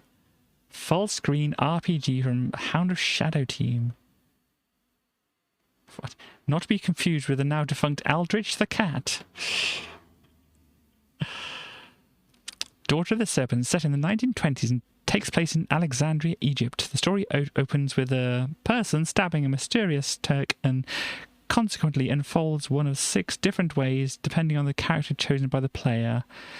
The choice includes an Egyptologist, a sleuth, a traveller and a mystic. Okay. On the upside, the pictures are looking very nice. It'll probably be delayed until February. What are its chances? Good. So, yep, looks interesting. Let's see. Desert Strike. Yes, this gives a good kind of example of what Desert Strike is. You're going to be this helicopter and shooting at things. And such like that. Elite 2, Frontier. Publisher Konami. As I said, I didn't know it was Konami before. But yeah, you got some planets you can land on and stuff like that, and some ships which can blow you up and kill you, which is generally what happened when I played it. But never mind. It's like I want to get my stuff from one space station or planet or whatever like this, and I want to get my stuff to trade and fly to a different place and trade it. And then all of a sudden I'm trying to get to the planet, once I would warp to a different star system, trying to get to the planet I'm going to, and then all of a sudden these ships keep stopping and attacking me, and it's just not good. Or at least my experience of it isn't good. But yeah, Flashback, pretty good. As I said, kind of rotoscoped animation. And very good art and stuff like that. All very good. What else do we have here? Gadget Twins. This is what this is over here. Doesn't really make much more sense looking at it like this.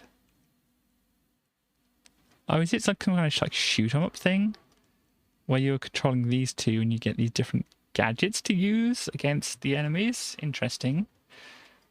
Geometry, indeed. This is looking like geometry. But it's kind of like a tangramish kind of thing going on there. Yep. Lethal Weapon. Krusty's Funhouse.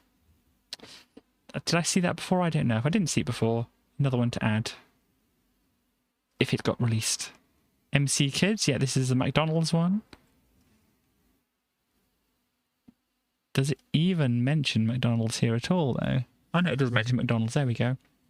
Briefly, this is about the famous fast food restaurants and 2 of its loyal customers, the MC Kids. The boys are enjoying a quiet and wholly nutritious, of course, meal in their favourite restaurants when they are warped into another world of platforms and crazy creatures faster than you can say 2 all-beef patties, special sauce, lettuce, cheese, pickles, and an onion all wrapped up in a sesame seed bun. There's no way I'm going to do it all together like that. They say there's a difference at McDonald's, but from the looks of things, this is as close to Nintendo Super Mario Brothers as you'll get on the Amiga, though Ronald only knows what it's got to do with McDonald's. Judging from what's been done so far, there's every chance it could turn out to be lean, stale, half-baked and lacking in sauce. And what are its chances? As healthy as any McDonald's children's meal. Well, there you go. Oh, Liquid Kids, this is a arcade conversion. Yeah, the cute little whatever creatures they actually are. I'm not quite sure exactly. But they're cute little things. And yeah, it's fun. It's the Mega Drive thing. Nobby the Aardvark. Okay, this looks like the Aardvark in question here. I was expecting Codemasters, but no, it's not Codemasters. What else do we have? Interesting. It looks like some kind of driving game thing, but also you get out of the car and walk around, and I don't know. Interesting. Pool, Road Rash, The Second Samurai. Indiana Jones and the Fate of Atlantis, the action game, and Indiana Jones and the Fate of Atlantis, the graphic adventure. Apparently there's two of them. I don't know if I knew there were two of them, but if I didn't know there were two of them, hey Katie, there's two of them. What do we got here? We got Snow Bros, which is, you know, same kind of like bubble bobbly kind of thing, but with some interesting creatures. This is one of the titular Snow Bros throwing snowballs around. This is, I think it's a kind of fish person. And these things, well, they are what they are. But this fish person is kind of cute. It's mildly terrifying, but still kind of cute. What else do we have? Street Fighter 2, yeah, as we said. It's got the weird control scheme. Oh, it's Super Frog appearing here. What else? Terminator 2, we got another here. Waxworks. Oh, we saw something about this, didn't we? Apparently somebody's had a bit of a murder done to them here. But yeah, we saw something about there are mazes to be explored and people to meet include Jack the Ripper, the Egyptians, Burke and Hare, and the miners in a mine shaft. Just all of the Egyptians, apparently, you get to meet. And there's Walker, which seems like a pretty fun thing. All the screenshots I've seen of Walker is them going, well, I'm pointing the wrong way. It's that way on the screen rather than the other way, which you might imagine. But there we go. It's got this picture which you've seen before. Wing Commander, Winter Challenge, Sabre Team, World Class Cricket, oh no. Another cricket game. This is advertising the Amiga Format. This is the Amiga Format that's out at this time, where we had the dog from. Good old doggo up there. I just remembered I have Nigel Mansell up there. Do not hit things. Gosh. Anyhow. But yes, this is where our good old doggo friend came from, which is out at the same time as this magazine here. So yeah, a bunch of things here, and then we get into the cheats on this issue. Loose ends. Adventure and danger in this month's Mountain Biking UK. Bungee jumping on a bike? My word. Testing waterproof gear with a fire engine. So yeah, there we go. Free poster with every issue. Neat. Is this the poster? But there we are. If we'd known then, what is this? Basically some people.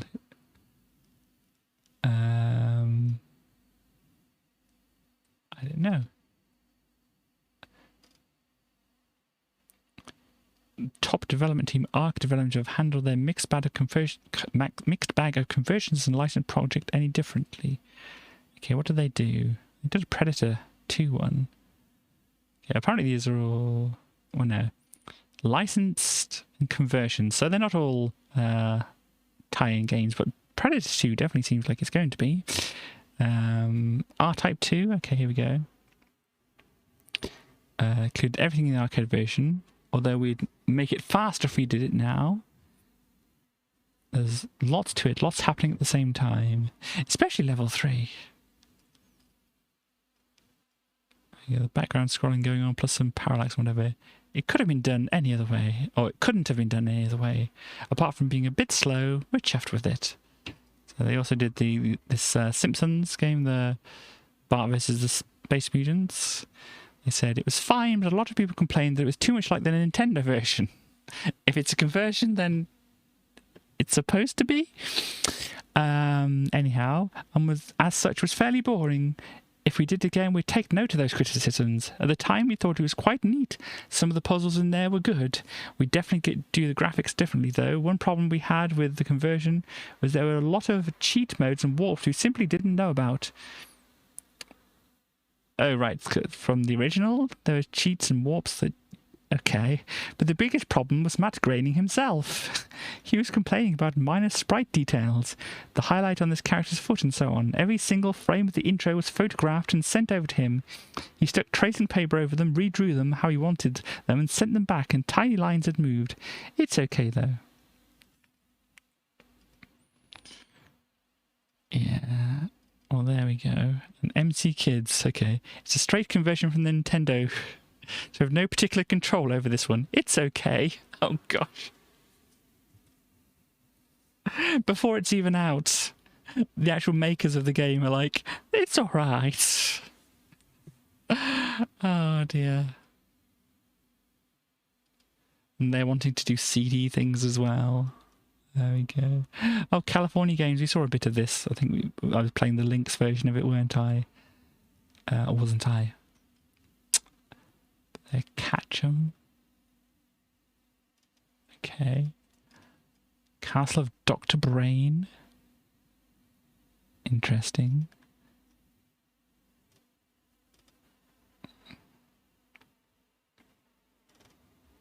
What else do we have? Shoot 'em a construction kit. Did I look at this? Do people remember me looking at this or not?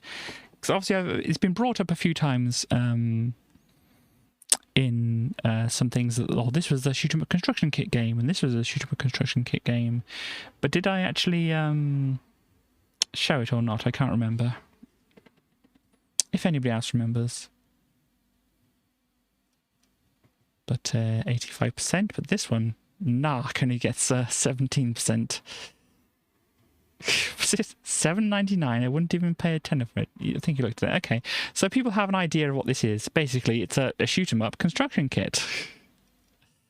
But yeah. Obviously, when you play it, it's like many of these like construction things which aren't terribly in depth. You can kind of tell that it's been made with this certain thing. So even just looking at the screenshots here, I can get an idea of how it actually plays. I'm just looking at it. Oh, CJ in the USA, 19%. Gosh, well, we did play it ourselves. It wasn't all that great. It may look cute, but you have been warned. Stay away from it. Yeah, I remember not enjoying it. Dull, uneventful, annoying, badly designed rubbish. The worst Cody's game I've seen in a very long time. And even a cute elephant character can't save it. It wasn't very good.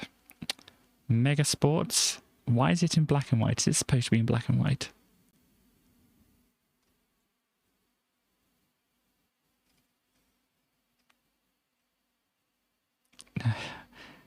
Okay, so that is actually part of this game, is it? I don't know. Yeah. Dynamo or Captain Dynamo, isn't it? Do they change the name from Captain Dynamo? I just don't think they put the full title here, but apparently Austin von Flyswatter has given up his ideas, becoming a world dictator. It's an overcrowded market and there's only ever one vacancy. In his disgust, he's gone on to a treat to the moon, but being as evil as he is, he's nicked the world's largest diamond collection on his way. Sounds like a job for a superhero, but unluckily they're all on holiday, which means it's a job for, slight fanfare, Captain Ernest P. Dynamo. Okay.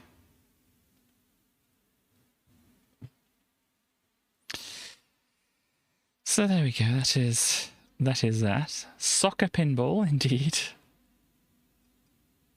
Total Recall. Yeah, this is a bit what Total Recall look. Do we see a demo of that? I can't remember. I know that I've seen it in the past myself, but I've done, I had my year streaming anniversary a little while ago, so I've gone through a lot.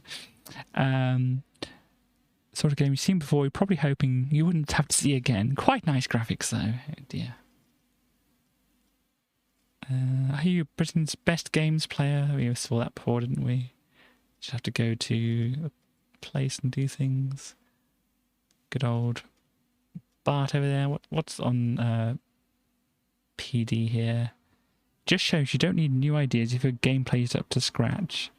And just quick and silver. Okay.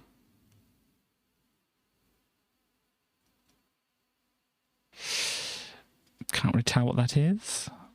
What is this? Tad Shambolic. Shoot 'em up construction kit games are usually more fun to write than to play anyway. Okay, so is this a shoot 'em up construction kit thing then? Yeah, it says, yeah, there we go.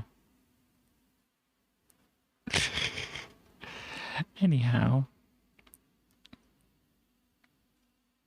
I have all of that. Where are they now? What is this?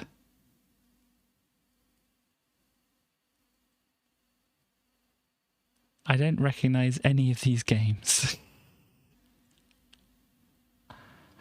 So much Amiga software has been started but not finished.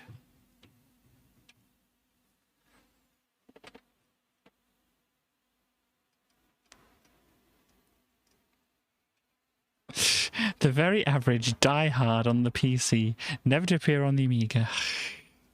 Probably a good idea. Is this just like a photo of like Bruce Willis from the back and then some line drawn environments? Oh dear. Well, this is an interesting one, isn't it?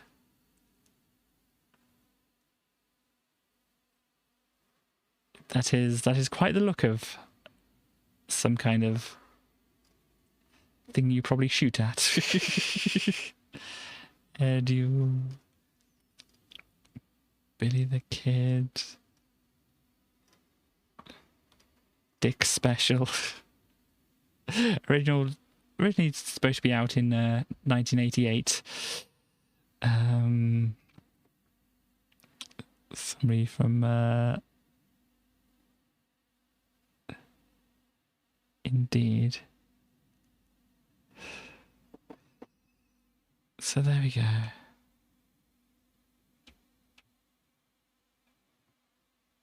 Apparently may still appear on the Amiga. So there we go.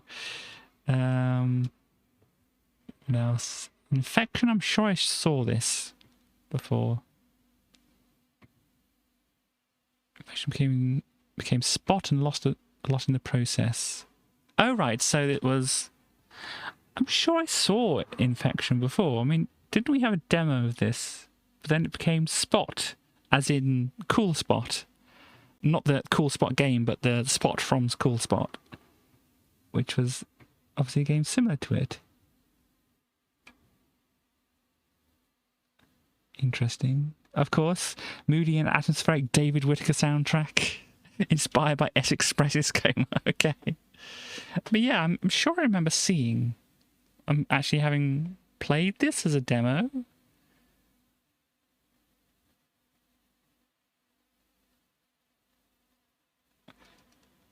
I don't know. Maybe it was released after this then.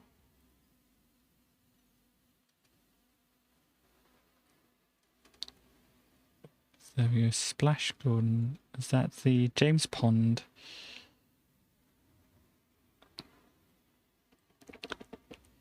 It's still happening, but won't appear until April of next year. It's so neat and the system is so good we thought we'd work on it a bit longer. Season tickets, where was the... Oh, down here. Sweet. You get to see some football if you want then. So, what's the... Write your dream team and the reasons for your choices down on a postcard. Dream team just take on England to the finals and heck win. The team can be composed of anyone at all except for professional footballers. Okay. It seems like it. We We want to know the reasons for you if you chose Clint Eastwood, Rudyard Kipling, or whatever. No real footballers allowed. That's kind of an interesting idea. Who would you have on your football team if you didn't have to pick footballers to be on your football team?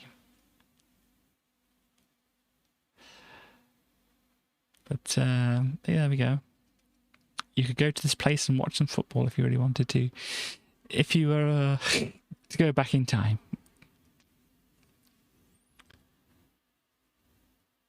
Anything of any interesting... I'm just looking over here. Looks like there's somebody complaining about a letter that somebody sent in complaining about other things and whatever else. What else do we have? Anything standing out? In case you've been wondering, who won those competitions? Fly in my eye compo, cheetah bugs. What's that? You're fired compo. Oh wow. Somebody had 1,063 song titles from 1,836 artists. Interesting. It says, God helped me do it compo for a mountain bike. D&D startup compo, okay. Got t-shirts and stuff between a crock and a hard place. Top breeders recommend it. Video of Aliens, a special edition. Why does that come in? Cristiano Ronaldo. Where are you reading these things? Oh, you are your football team, are you? Okay.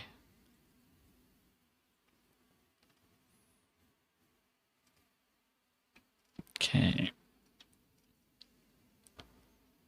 This is all the reviews and things I like to put in the back so you can know what games are like and such.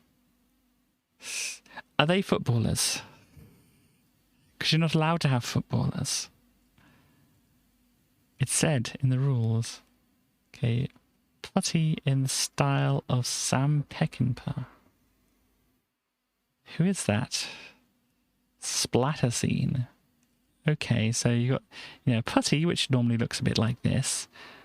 And then somebody decided to make it look like it was from some kind of slasher film.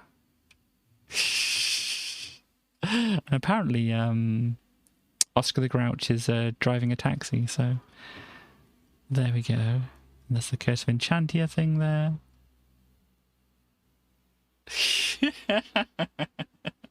Well, Mr. Blobby would probably be good in goal, even if he just stood still a bit.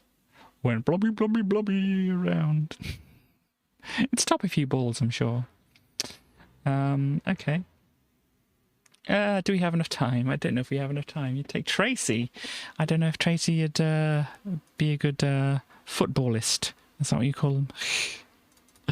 Let's have a look at number 19. Let's kind of flick through a bit here. So on the front of this magazine, this is one which had Doodlebug. Did we see Doodlebug and Metamorphosis? I think we saw Metamorphosis. I remember looking at that. Doodlebug, I think we did look at it.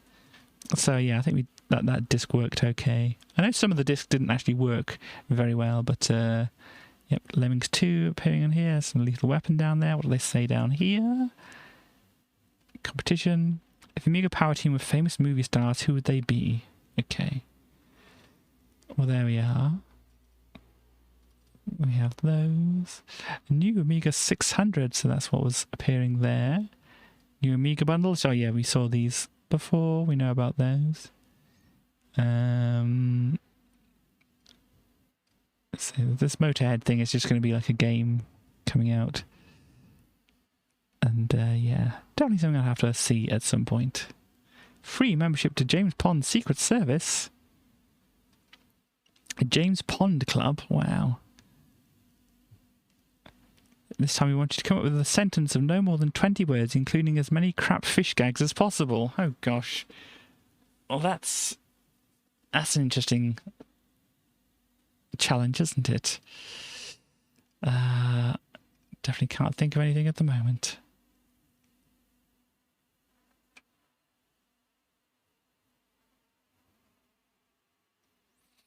So yeah, Soccer Kid and the Arabian Nights apparently use the same engine. I could have won it. I don't know. Now I'm put on the spot. I don't know if I can. But yeah, here's the bad joysticks again, and the free floating steering wheel, which is still a bad idea. And the Miracle keyboard. What else we have? Amiga Power recommends Zool. You're going to be playing it for as long as you were waiting. Zool's had a lot of hype to live up to, but for once, everything was promised has been delivered. Indeed.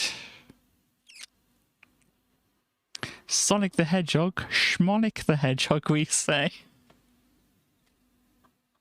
Oh dear. It's really a low effort comeback, isn't it, there? Lemmings 2, yeah, we know about... well, we've seen a bit of Lemmings 2, but obviously we're going to see that when I actually play it. So we have Miracle Games. Oh, yes. Dick Special. This is what they mentioned in the last issue, wasn't it? TBA.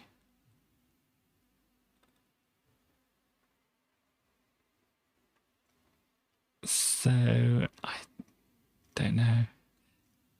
Bouncy Bat Game. Okay. Working title, as it says there, but that's quite the death animation, isn't it? Hang on.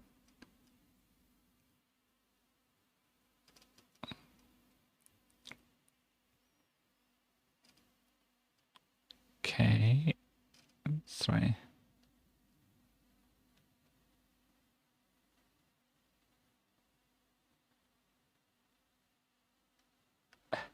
Well, I don't know what people might think of this. Robert Maxwell's accident was bad news for thousands of pensioners, but not for Amiga players, for his demise inspired coding veteran Delvin Sorrell to form development team Miracle Games at the beginning of this year. Where was Aero?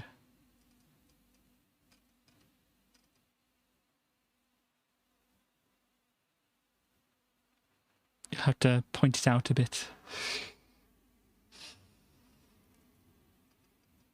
Reach for the skies. Dynamite computers. Pool. I mean, I would have enjoyed a pool game, but obviously it's not very much to look at, is it? Bouncy Bat Game. Aero. I don't know. Obviously it doesn't say what it is, because this is their working title. But it was by Delvin Sorrell. Oh yeah, for Miracle Games, because this is what this whole thing is about.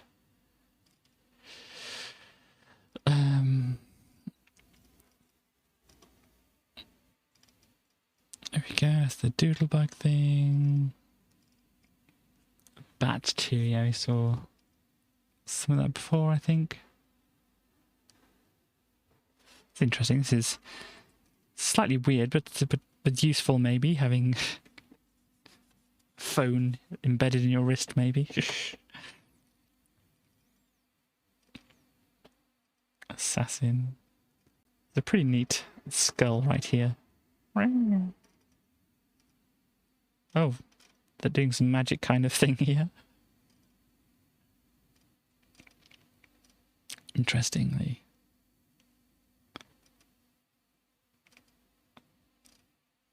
Shuttle? Oh dear. I might have said this before.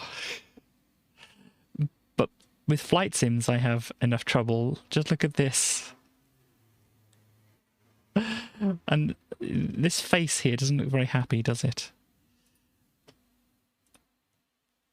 Looks like they're kind of melting or something. But this is a fairly decent pun here. Boeing, Boeing, gone. There we go. Shadow World. So we've got some anime going on here.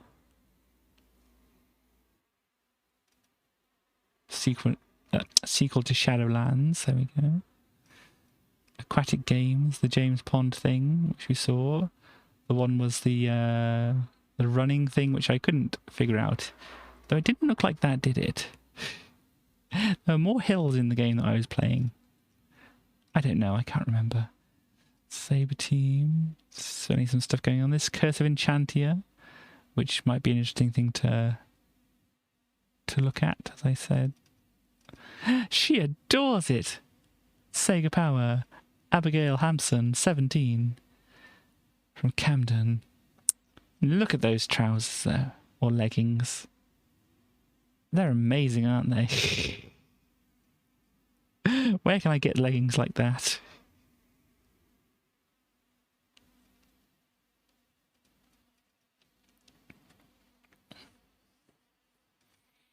What else? Fire and Ice. Some more Fire and Ice. Lure of the Temptress. The Fascination, yeah, that's the one with the inexplicable nude scene in it. Did they mention this at the start? Yes, your first location in the game is the hotel room. After your long and stressful flight, you may need a shower to freshen up. You'll find out exactly what it's like to be in a woman's body. What? Steady on, this is a family mag, and besides, some of our readers are female anyway, you daft clot. So yeah, as I say, this is the room that you start in. And yes, you do go into one of these rooms and have a shower, and it's just... I'd say why, but I kind of understand why, in a way. So, new exciting news and reviews from Mountain Biking UK here. We have the World Championships, double trouble or double fun, defying gravity on dueling tandems. Take our advice on warm winter gear so you don't end up looking like a walrus. Metro trekking in Newcastle. And, yeah, Isle of Skye, the most rugged landscape in Britain. There we go. It's an interesting side-to-side comparison here, isn't it?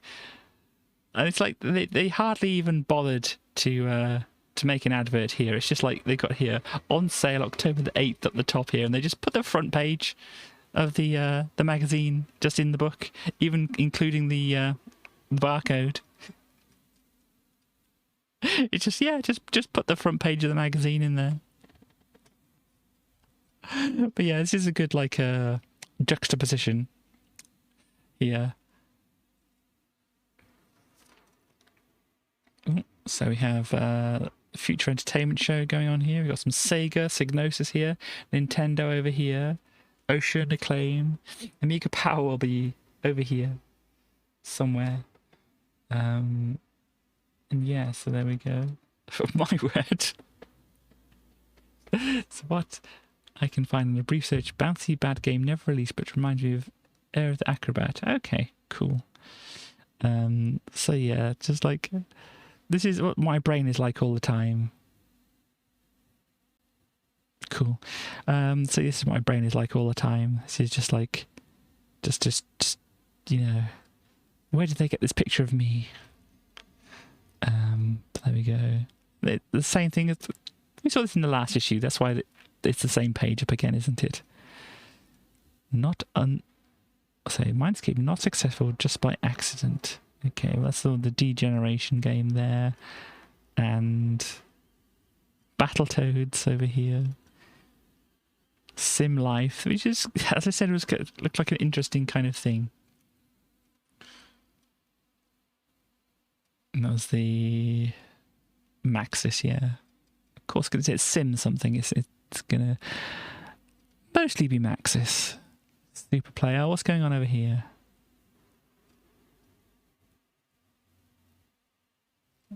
We have...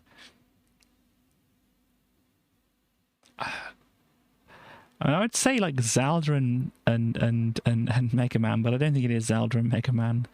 I think they're other characters. There's definitely a link on the top here.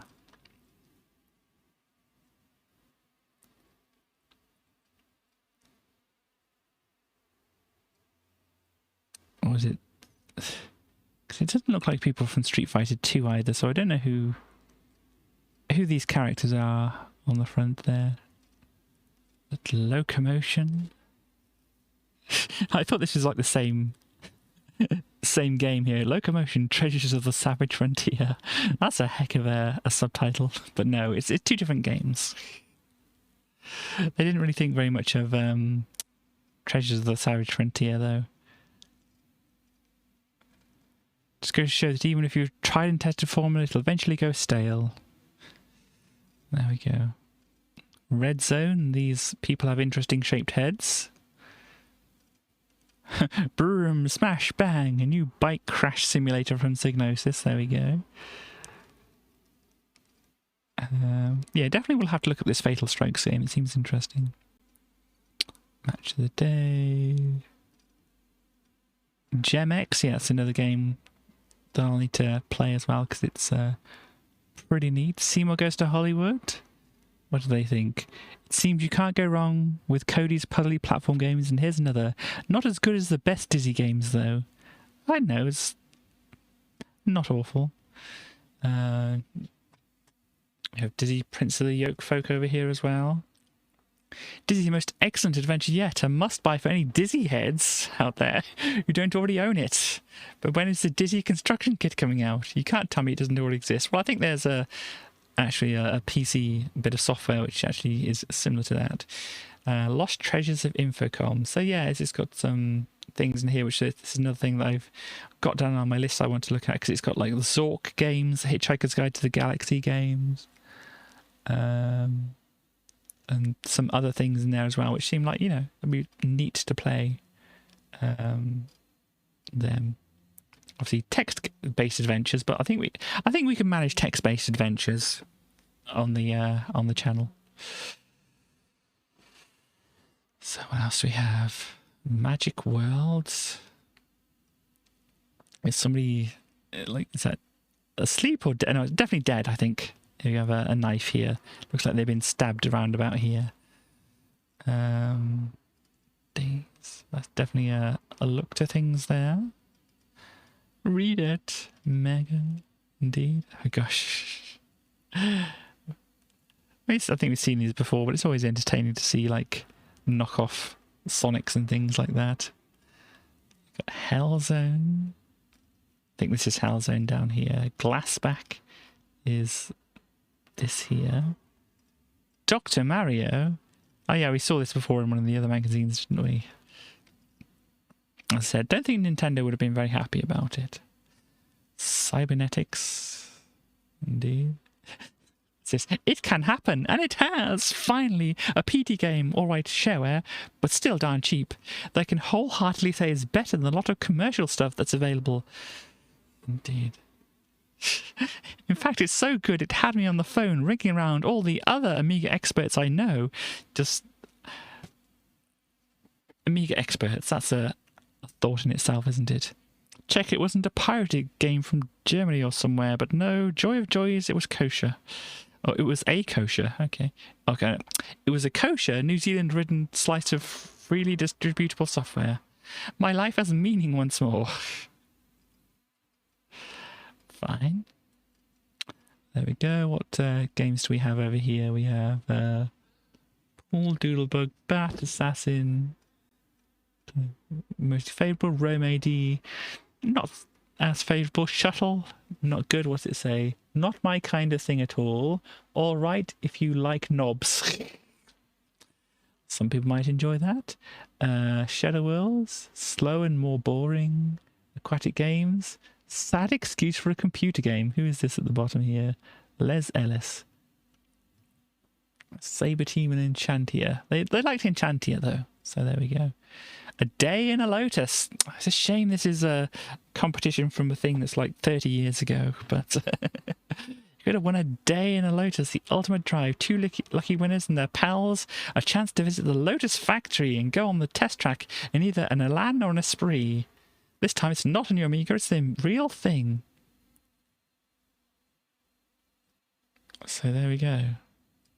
You could have had a day in one of these cars or whatever. But name 4 sports models produced by Lotus other than the Elan. Okay, it starts. I think it's down to you if you're around. You can, just checking those things. I think that's the thing for later. That's okay. Yeah, stars if you're around. Can you name 4 sports models produced by Lotus other than the Elan? Lotus are famous for their victories in Formula One racing. In 1972, they achieved the World Championship double. Who was the driver? And the first Lotus was built in 1947, based on which British car? I mean, it's okay if you don't know, but obviously I know you know about cars and things like that, so... I don't know if you know about the 1972 Formula One championship, but there you go. But you might know this one. Exige, Elise, Evora, Esprit. They do seem to like the letter E, though, don't they?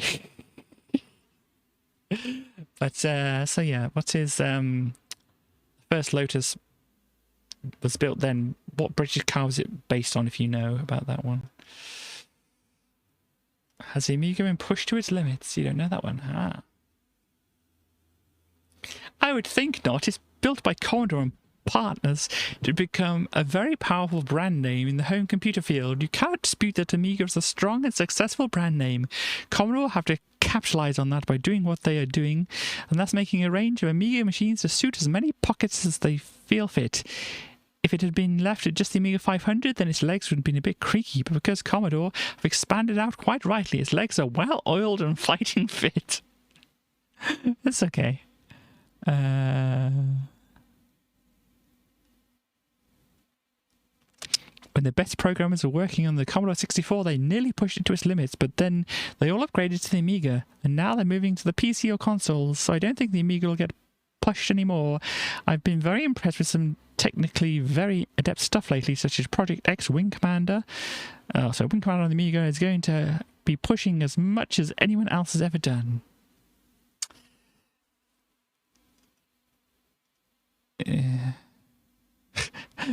But this person is, no, I don't push it to its limits. I have to write code that runs on all machines. So there you go.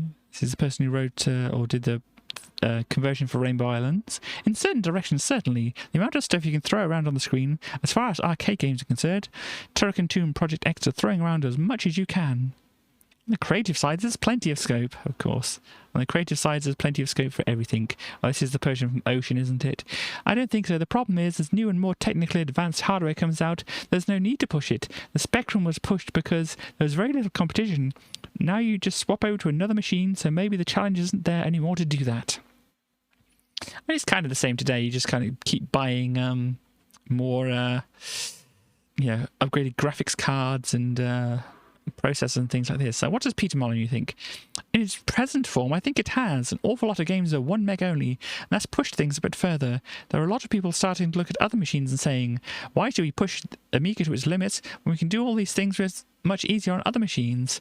Maybe in design terms it has, and the Amiga is still the easiest machine to design for because it has so much as standard, whereas, say, with a PC, nothing seems standard. But yeah, there we go. That's they're all there's a lot of signs pointing to, like, the Amiga is kind of struggling a little bit, isn't it? And this is not even the up-to-date thing. This is going back a few issues with the Amiga Power. So yeah, let's see. I like the Amiga. Now that the official Super NES is out, I'm getting a little bit worried about the threat of computers dying out and consoles taking over. Amiga owners have lots of original games, but recently the original ideas have been dying out, so we're sticking to old ideas. Okay. But Amiga games are large, the more discs the better, but that means swapping the discs. Yeah. So the Amiga was definitely in a position of, like, needing to have something that's a bit better. Oh, look, I'm sick of people.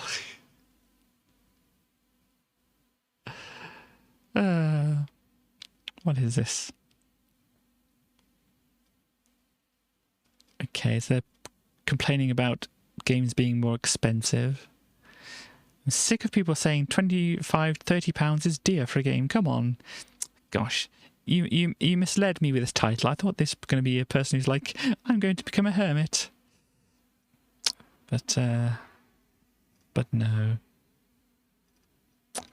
See, I'm getting. Oh gosh, this is this is a thing here, isn't it? The Nintendo, yeah, total Nintendo thing with some Battletoads on here. But let's see.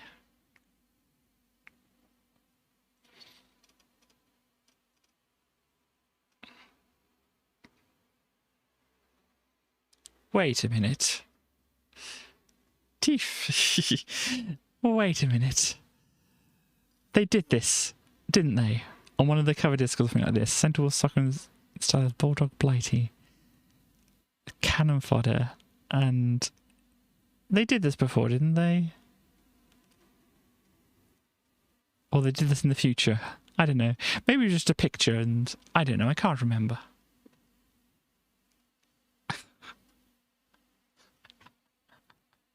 We just had to do it really because it's one of those football jokes which people crack all the time. England versus Germany, a score of 2-0. Not very politically sound, but a good harmless fun. We just thought, what the hell, you know, it's a bit xenophobic, but my mother is actually German, so it's not done with any kind of malice. Oh, gosh. That's the whole, you know, I have a friend who is gay or whatever, isn't it? Kind of defense. Anyhow, that is some Amiga magazine. So yeah, I think Friday then we're going to be looking at hopefully finishing off Metroid Fusion, because, you know, I think it's a possibility. I'm just remembering one of the bosses, which is, you know, in the game, it's like, gosh, I'm maybe going to have some fun with that, you know, sarcastically. But, yeah, there's other things I was thinking of doing. It's just like, but not for today, but I just kind of have this on the side here. I still am thinking about getting it. I haven't done anything to try and get it to work or anything, but Sheep Game is still on my itinerary of things to do. I don't know if people will be interested. I think I showed it before, but I have this thing from MCM Comic Con in 2015 in Birmingham, and so it's basically like a booklet they gave out, and has some various things about what was going on there and whatever. Don't know if people would be interested in seeing, looking through that. But there is that too. And there's also another thing which I think people would be interested in seeing, but I've probably got to think of a better way of displaying it and such like that. The pop-up book of dinosaurs. And this one, if you like open it up like this, see a very good dinosaur in here. Very skeleton. It's got little booklet things which have, you know, sometimes multiple pages of things which are kind of held down by these little tabs. I don't know if you can see the little tabs in the corner. It's just like kind of blowing it out a bit. These little tabs it's kind of held in by and whatever. So there's like a few of these different things each page, and they've each got their own little kind of pop-up things inside. Yeah, pretty neat. And it's got a lot of text and stuff, so I've got to figure out a way to how I want to present it and all that kind of thing. But yeah, it's got a good few pages of quite a few things. I don't want to spoil them all at the moment, but that's going to be an interesting thing to show at some point and stuff like that. But yeah, so we might as well, since we're talking about dinosaurs and stuff like that, talk to Tracy. Pop! He being a pop-up dinosaur. Yeah! Pop! Do you like the dinosaur book? Yeah! It reminds me of a lot of my friends. There was Harry and Jennifer, and they were good friends and stuff like that. I remember them. But yeah, so it's very good. It's very nostalgic for Tracy to see all the good dinosaurs, and it's very nicely made and stuff like that. The way they just go pop out of the book and that. It's yeah, they're very, very well done. I like the pop-up books a lot, and it's like some of the stuff that's in there is kind of like beyond my ability to make pop-up things and that. Yeah, it looks very, very complicated in there. Yeah, it's quite a lot to do some of the things. Obviously, when I show it off, I'll be able to just to show all the amazing things that go into some of these pop-up books and things like that. Yeah, that'd be cool. I'd like to see all the dinosaurs go pop. It would be a lot of fun. Yeah, I think you enjoy the whole popping thing yourself, don't you? Yeah. The whole popping thing is very fun. You just go, hang on a minute, everybody. Pop! Like that. It's very fun. Does anybody have any questions for me? I thought I'll ask before I go away, because sometimes I go away and then somebody asks a question and then I have to go, I have to come back and then answer somebody's question. So what I want to do is like wait here a little bit, see if anybody's asking me questions, and then yeah. So we can't just sit here in silence and wait for people to ask questions. No. So how about them dinosaurs? How about them dinosaurs, indeed. Well, yeah, the pop-ups were good and stuff like that. Okay, I got a question here. It says, when you pop, are you able to stop? Wow. If you know anything about me, you'll know I can kind of get stuck on some things. So it's kind of fun doing like pop and stuff like that. I'd do that all day if I could. But yeah, I think that would get maybe a little bit old, just going pop all the time. People might get a bit bored of that. I don't know if people may or may not, but if you want to do that all day, that might be interesting for people. Yeah, go pop. You like that one? No, you left us all in suspense. Left us waiting for wondering when is Tracy going to pop up and stuff like that, and then I wasn't quite sure if you were, and then you did. Cool. Let's try that again then. Hi everybody, I'm going to do that again. Hang on. You ready? Ready as I'll ever be. Okay, hang on. Everybody's waiting. That's good. This is the pop channel. You have to wait for the pop. There we go. Did you get surprised by the pop? It kind of happened when I wasn't expecting it. You did a very good pop there. Yeah. So, yeah, I could do this all day. So, technically, I wouldn't be able to stop, but then technically I kind of have to, because otherwise we'd just be sat here all day while I go like this. Go all the way down here, further down, I'm still here. You can just see my horn, I'm just still here. Pop! Hi everybody. Do you like that game? It's a fun game. Cool. Do you want to do just one last pop and then you can go? Yeah. I mean, I'll probably do that over there with Geekus. I'll just probably go pop to Geekus occasionally because that's kind of fun. So let's just do one more and then I'll say goodbye. Okay. Hang on. Get ready. Get ready, everybody. Get ready. Not quite yet. Not quite yet. Not quite yet. Pop. There we go. Bye, everybody. Bye.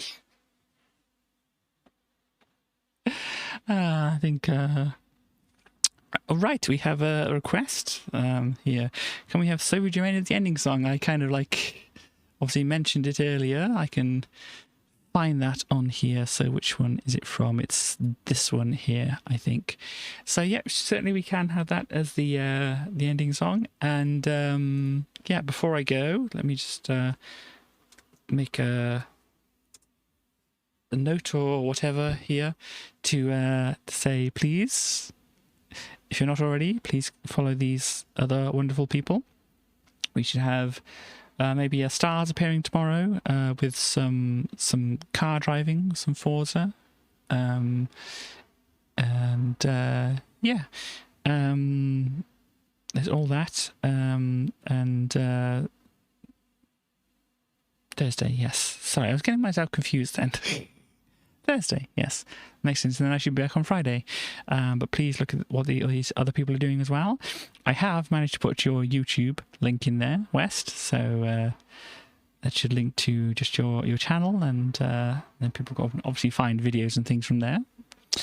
So yeah, I think that is about as much as I have to say and do today.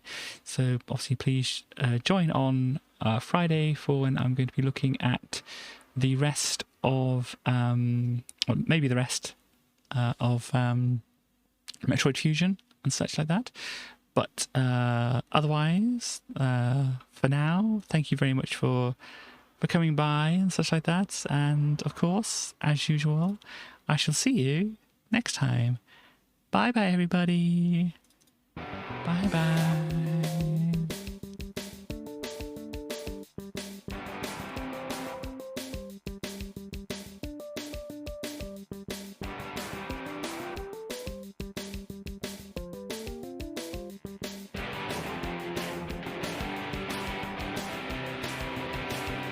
Mushy LeBlanc, you're a real cool guy. It's always fun to write to you.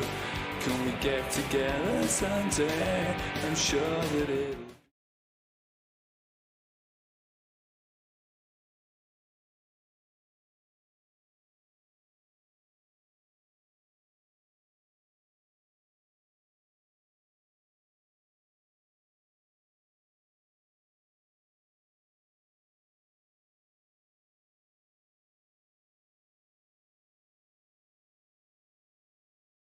Ha! Hello, everybody. I was saying, would you want the other version? Because I prefer the other version. I'm just going to play the other version. I kind of obviously mess that up a little bit. Yes, but I will play the other version, which I kind of got confused about which version it was. But yes, let me play that version, and then I will go. Right, I messed up the ending. But never mind. Thank you, everybody, once again. I shall do the outro. Why not again? Thank you once again for dropping by, everybody, whatever. See you later. Bye-bye. And this is the proper version. Bye-bye.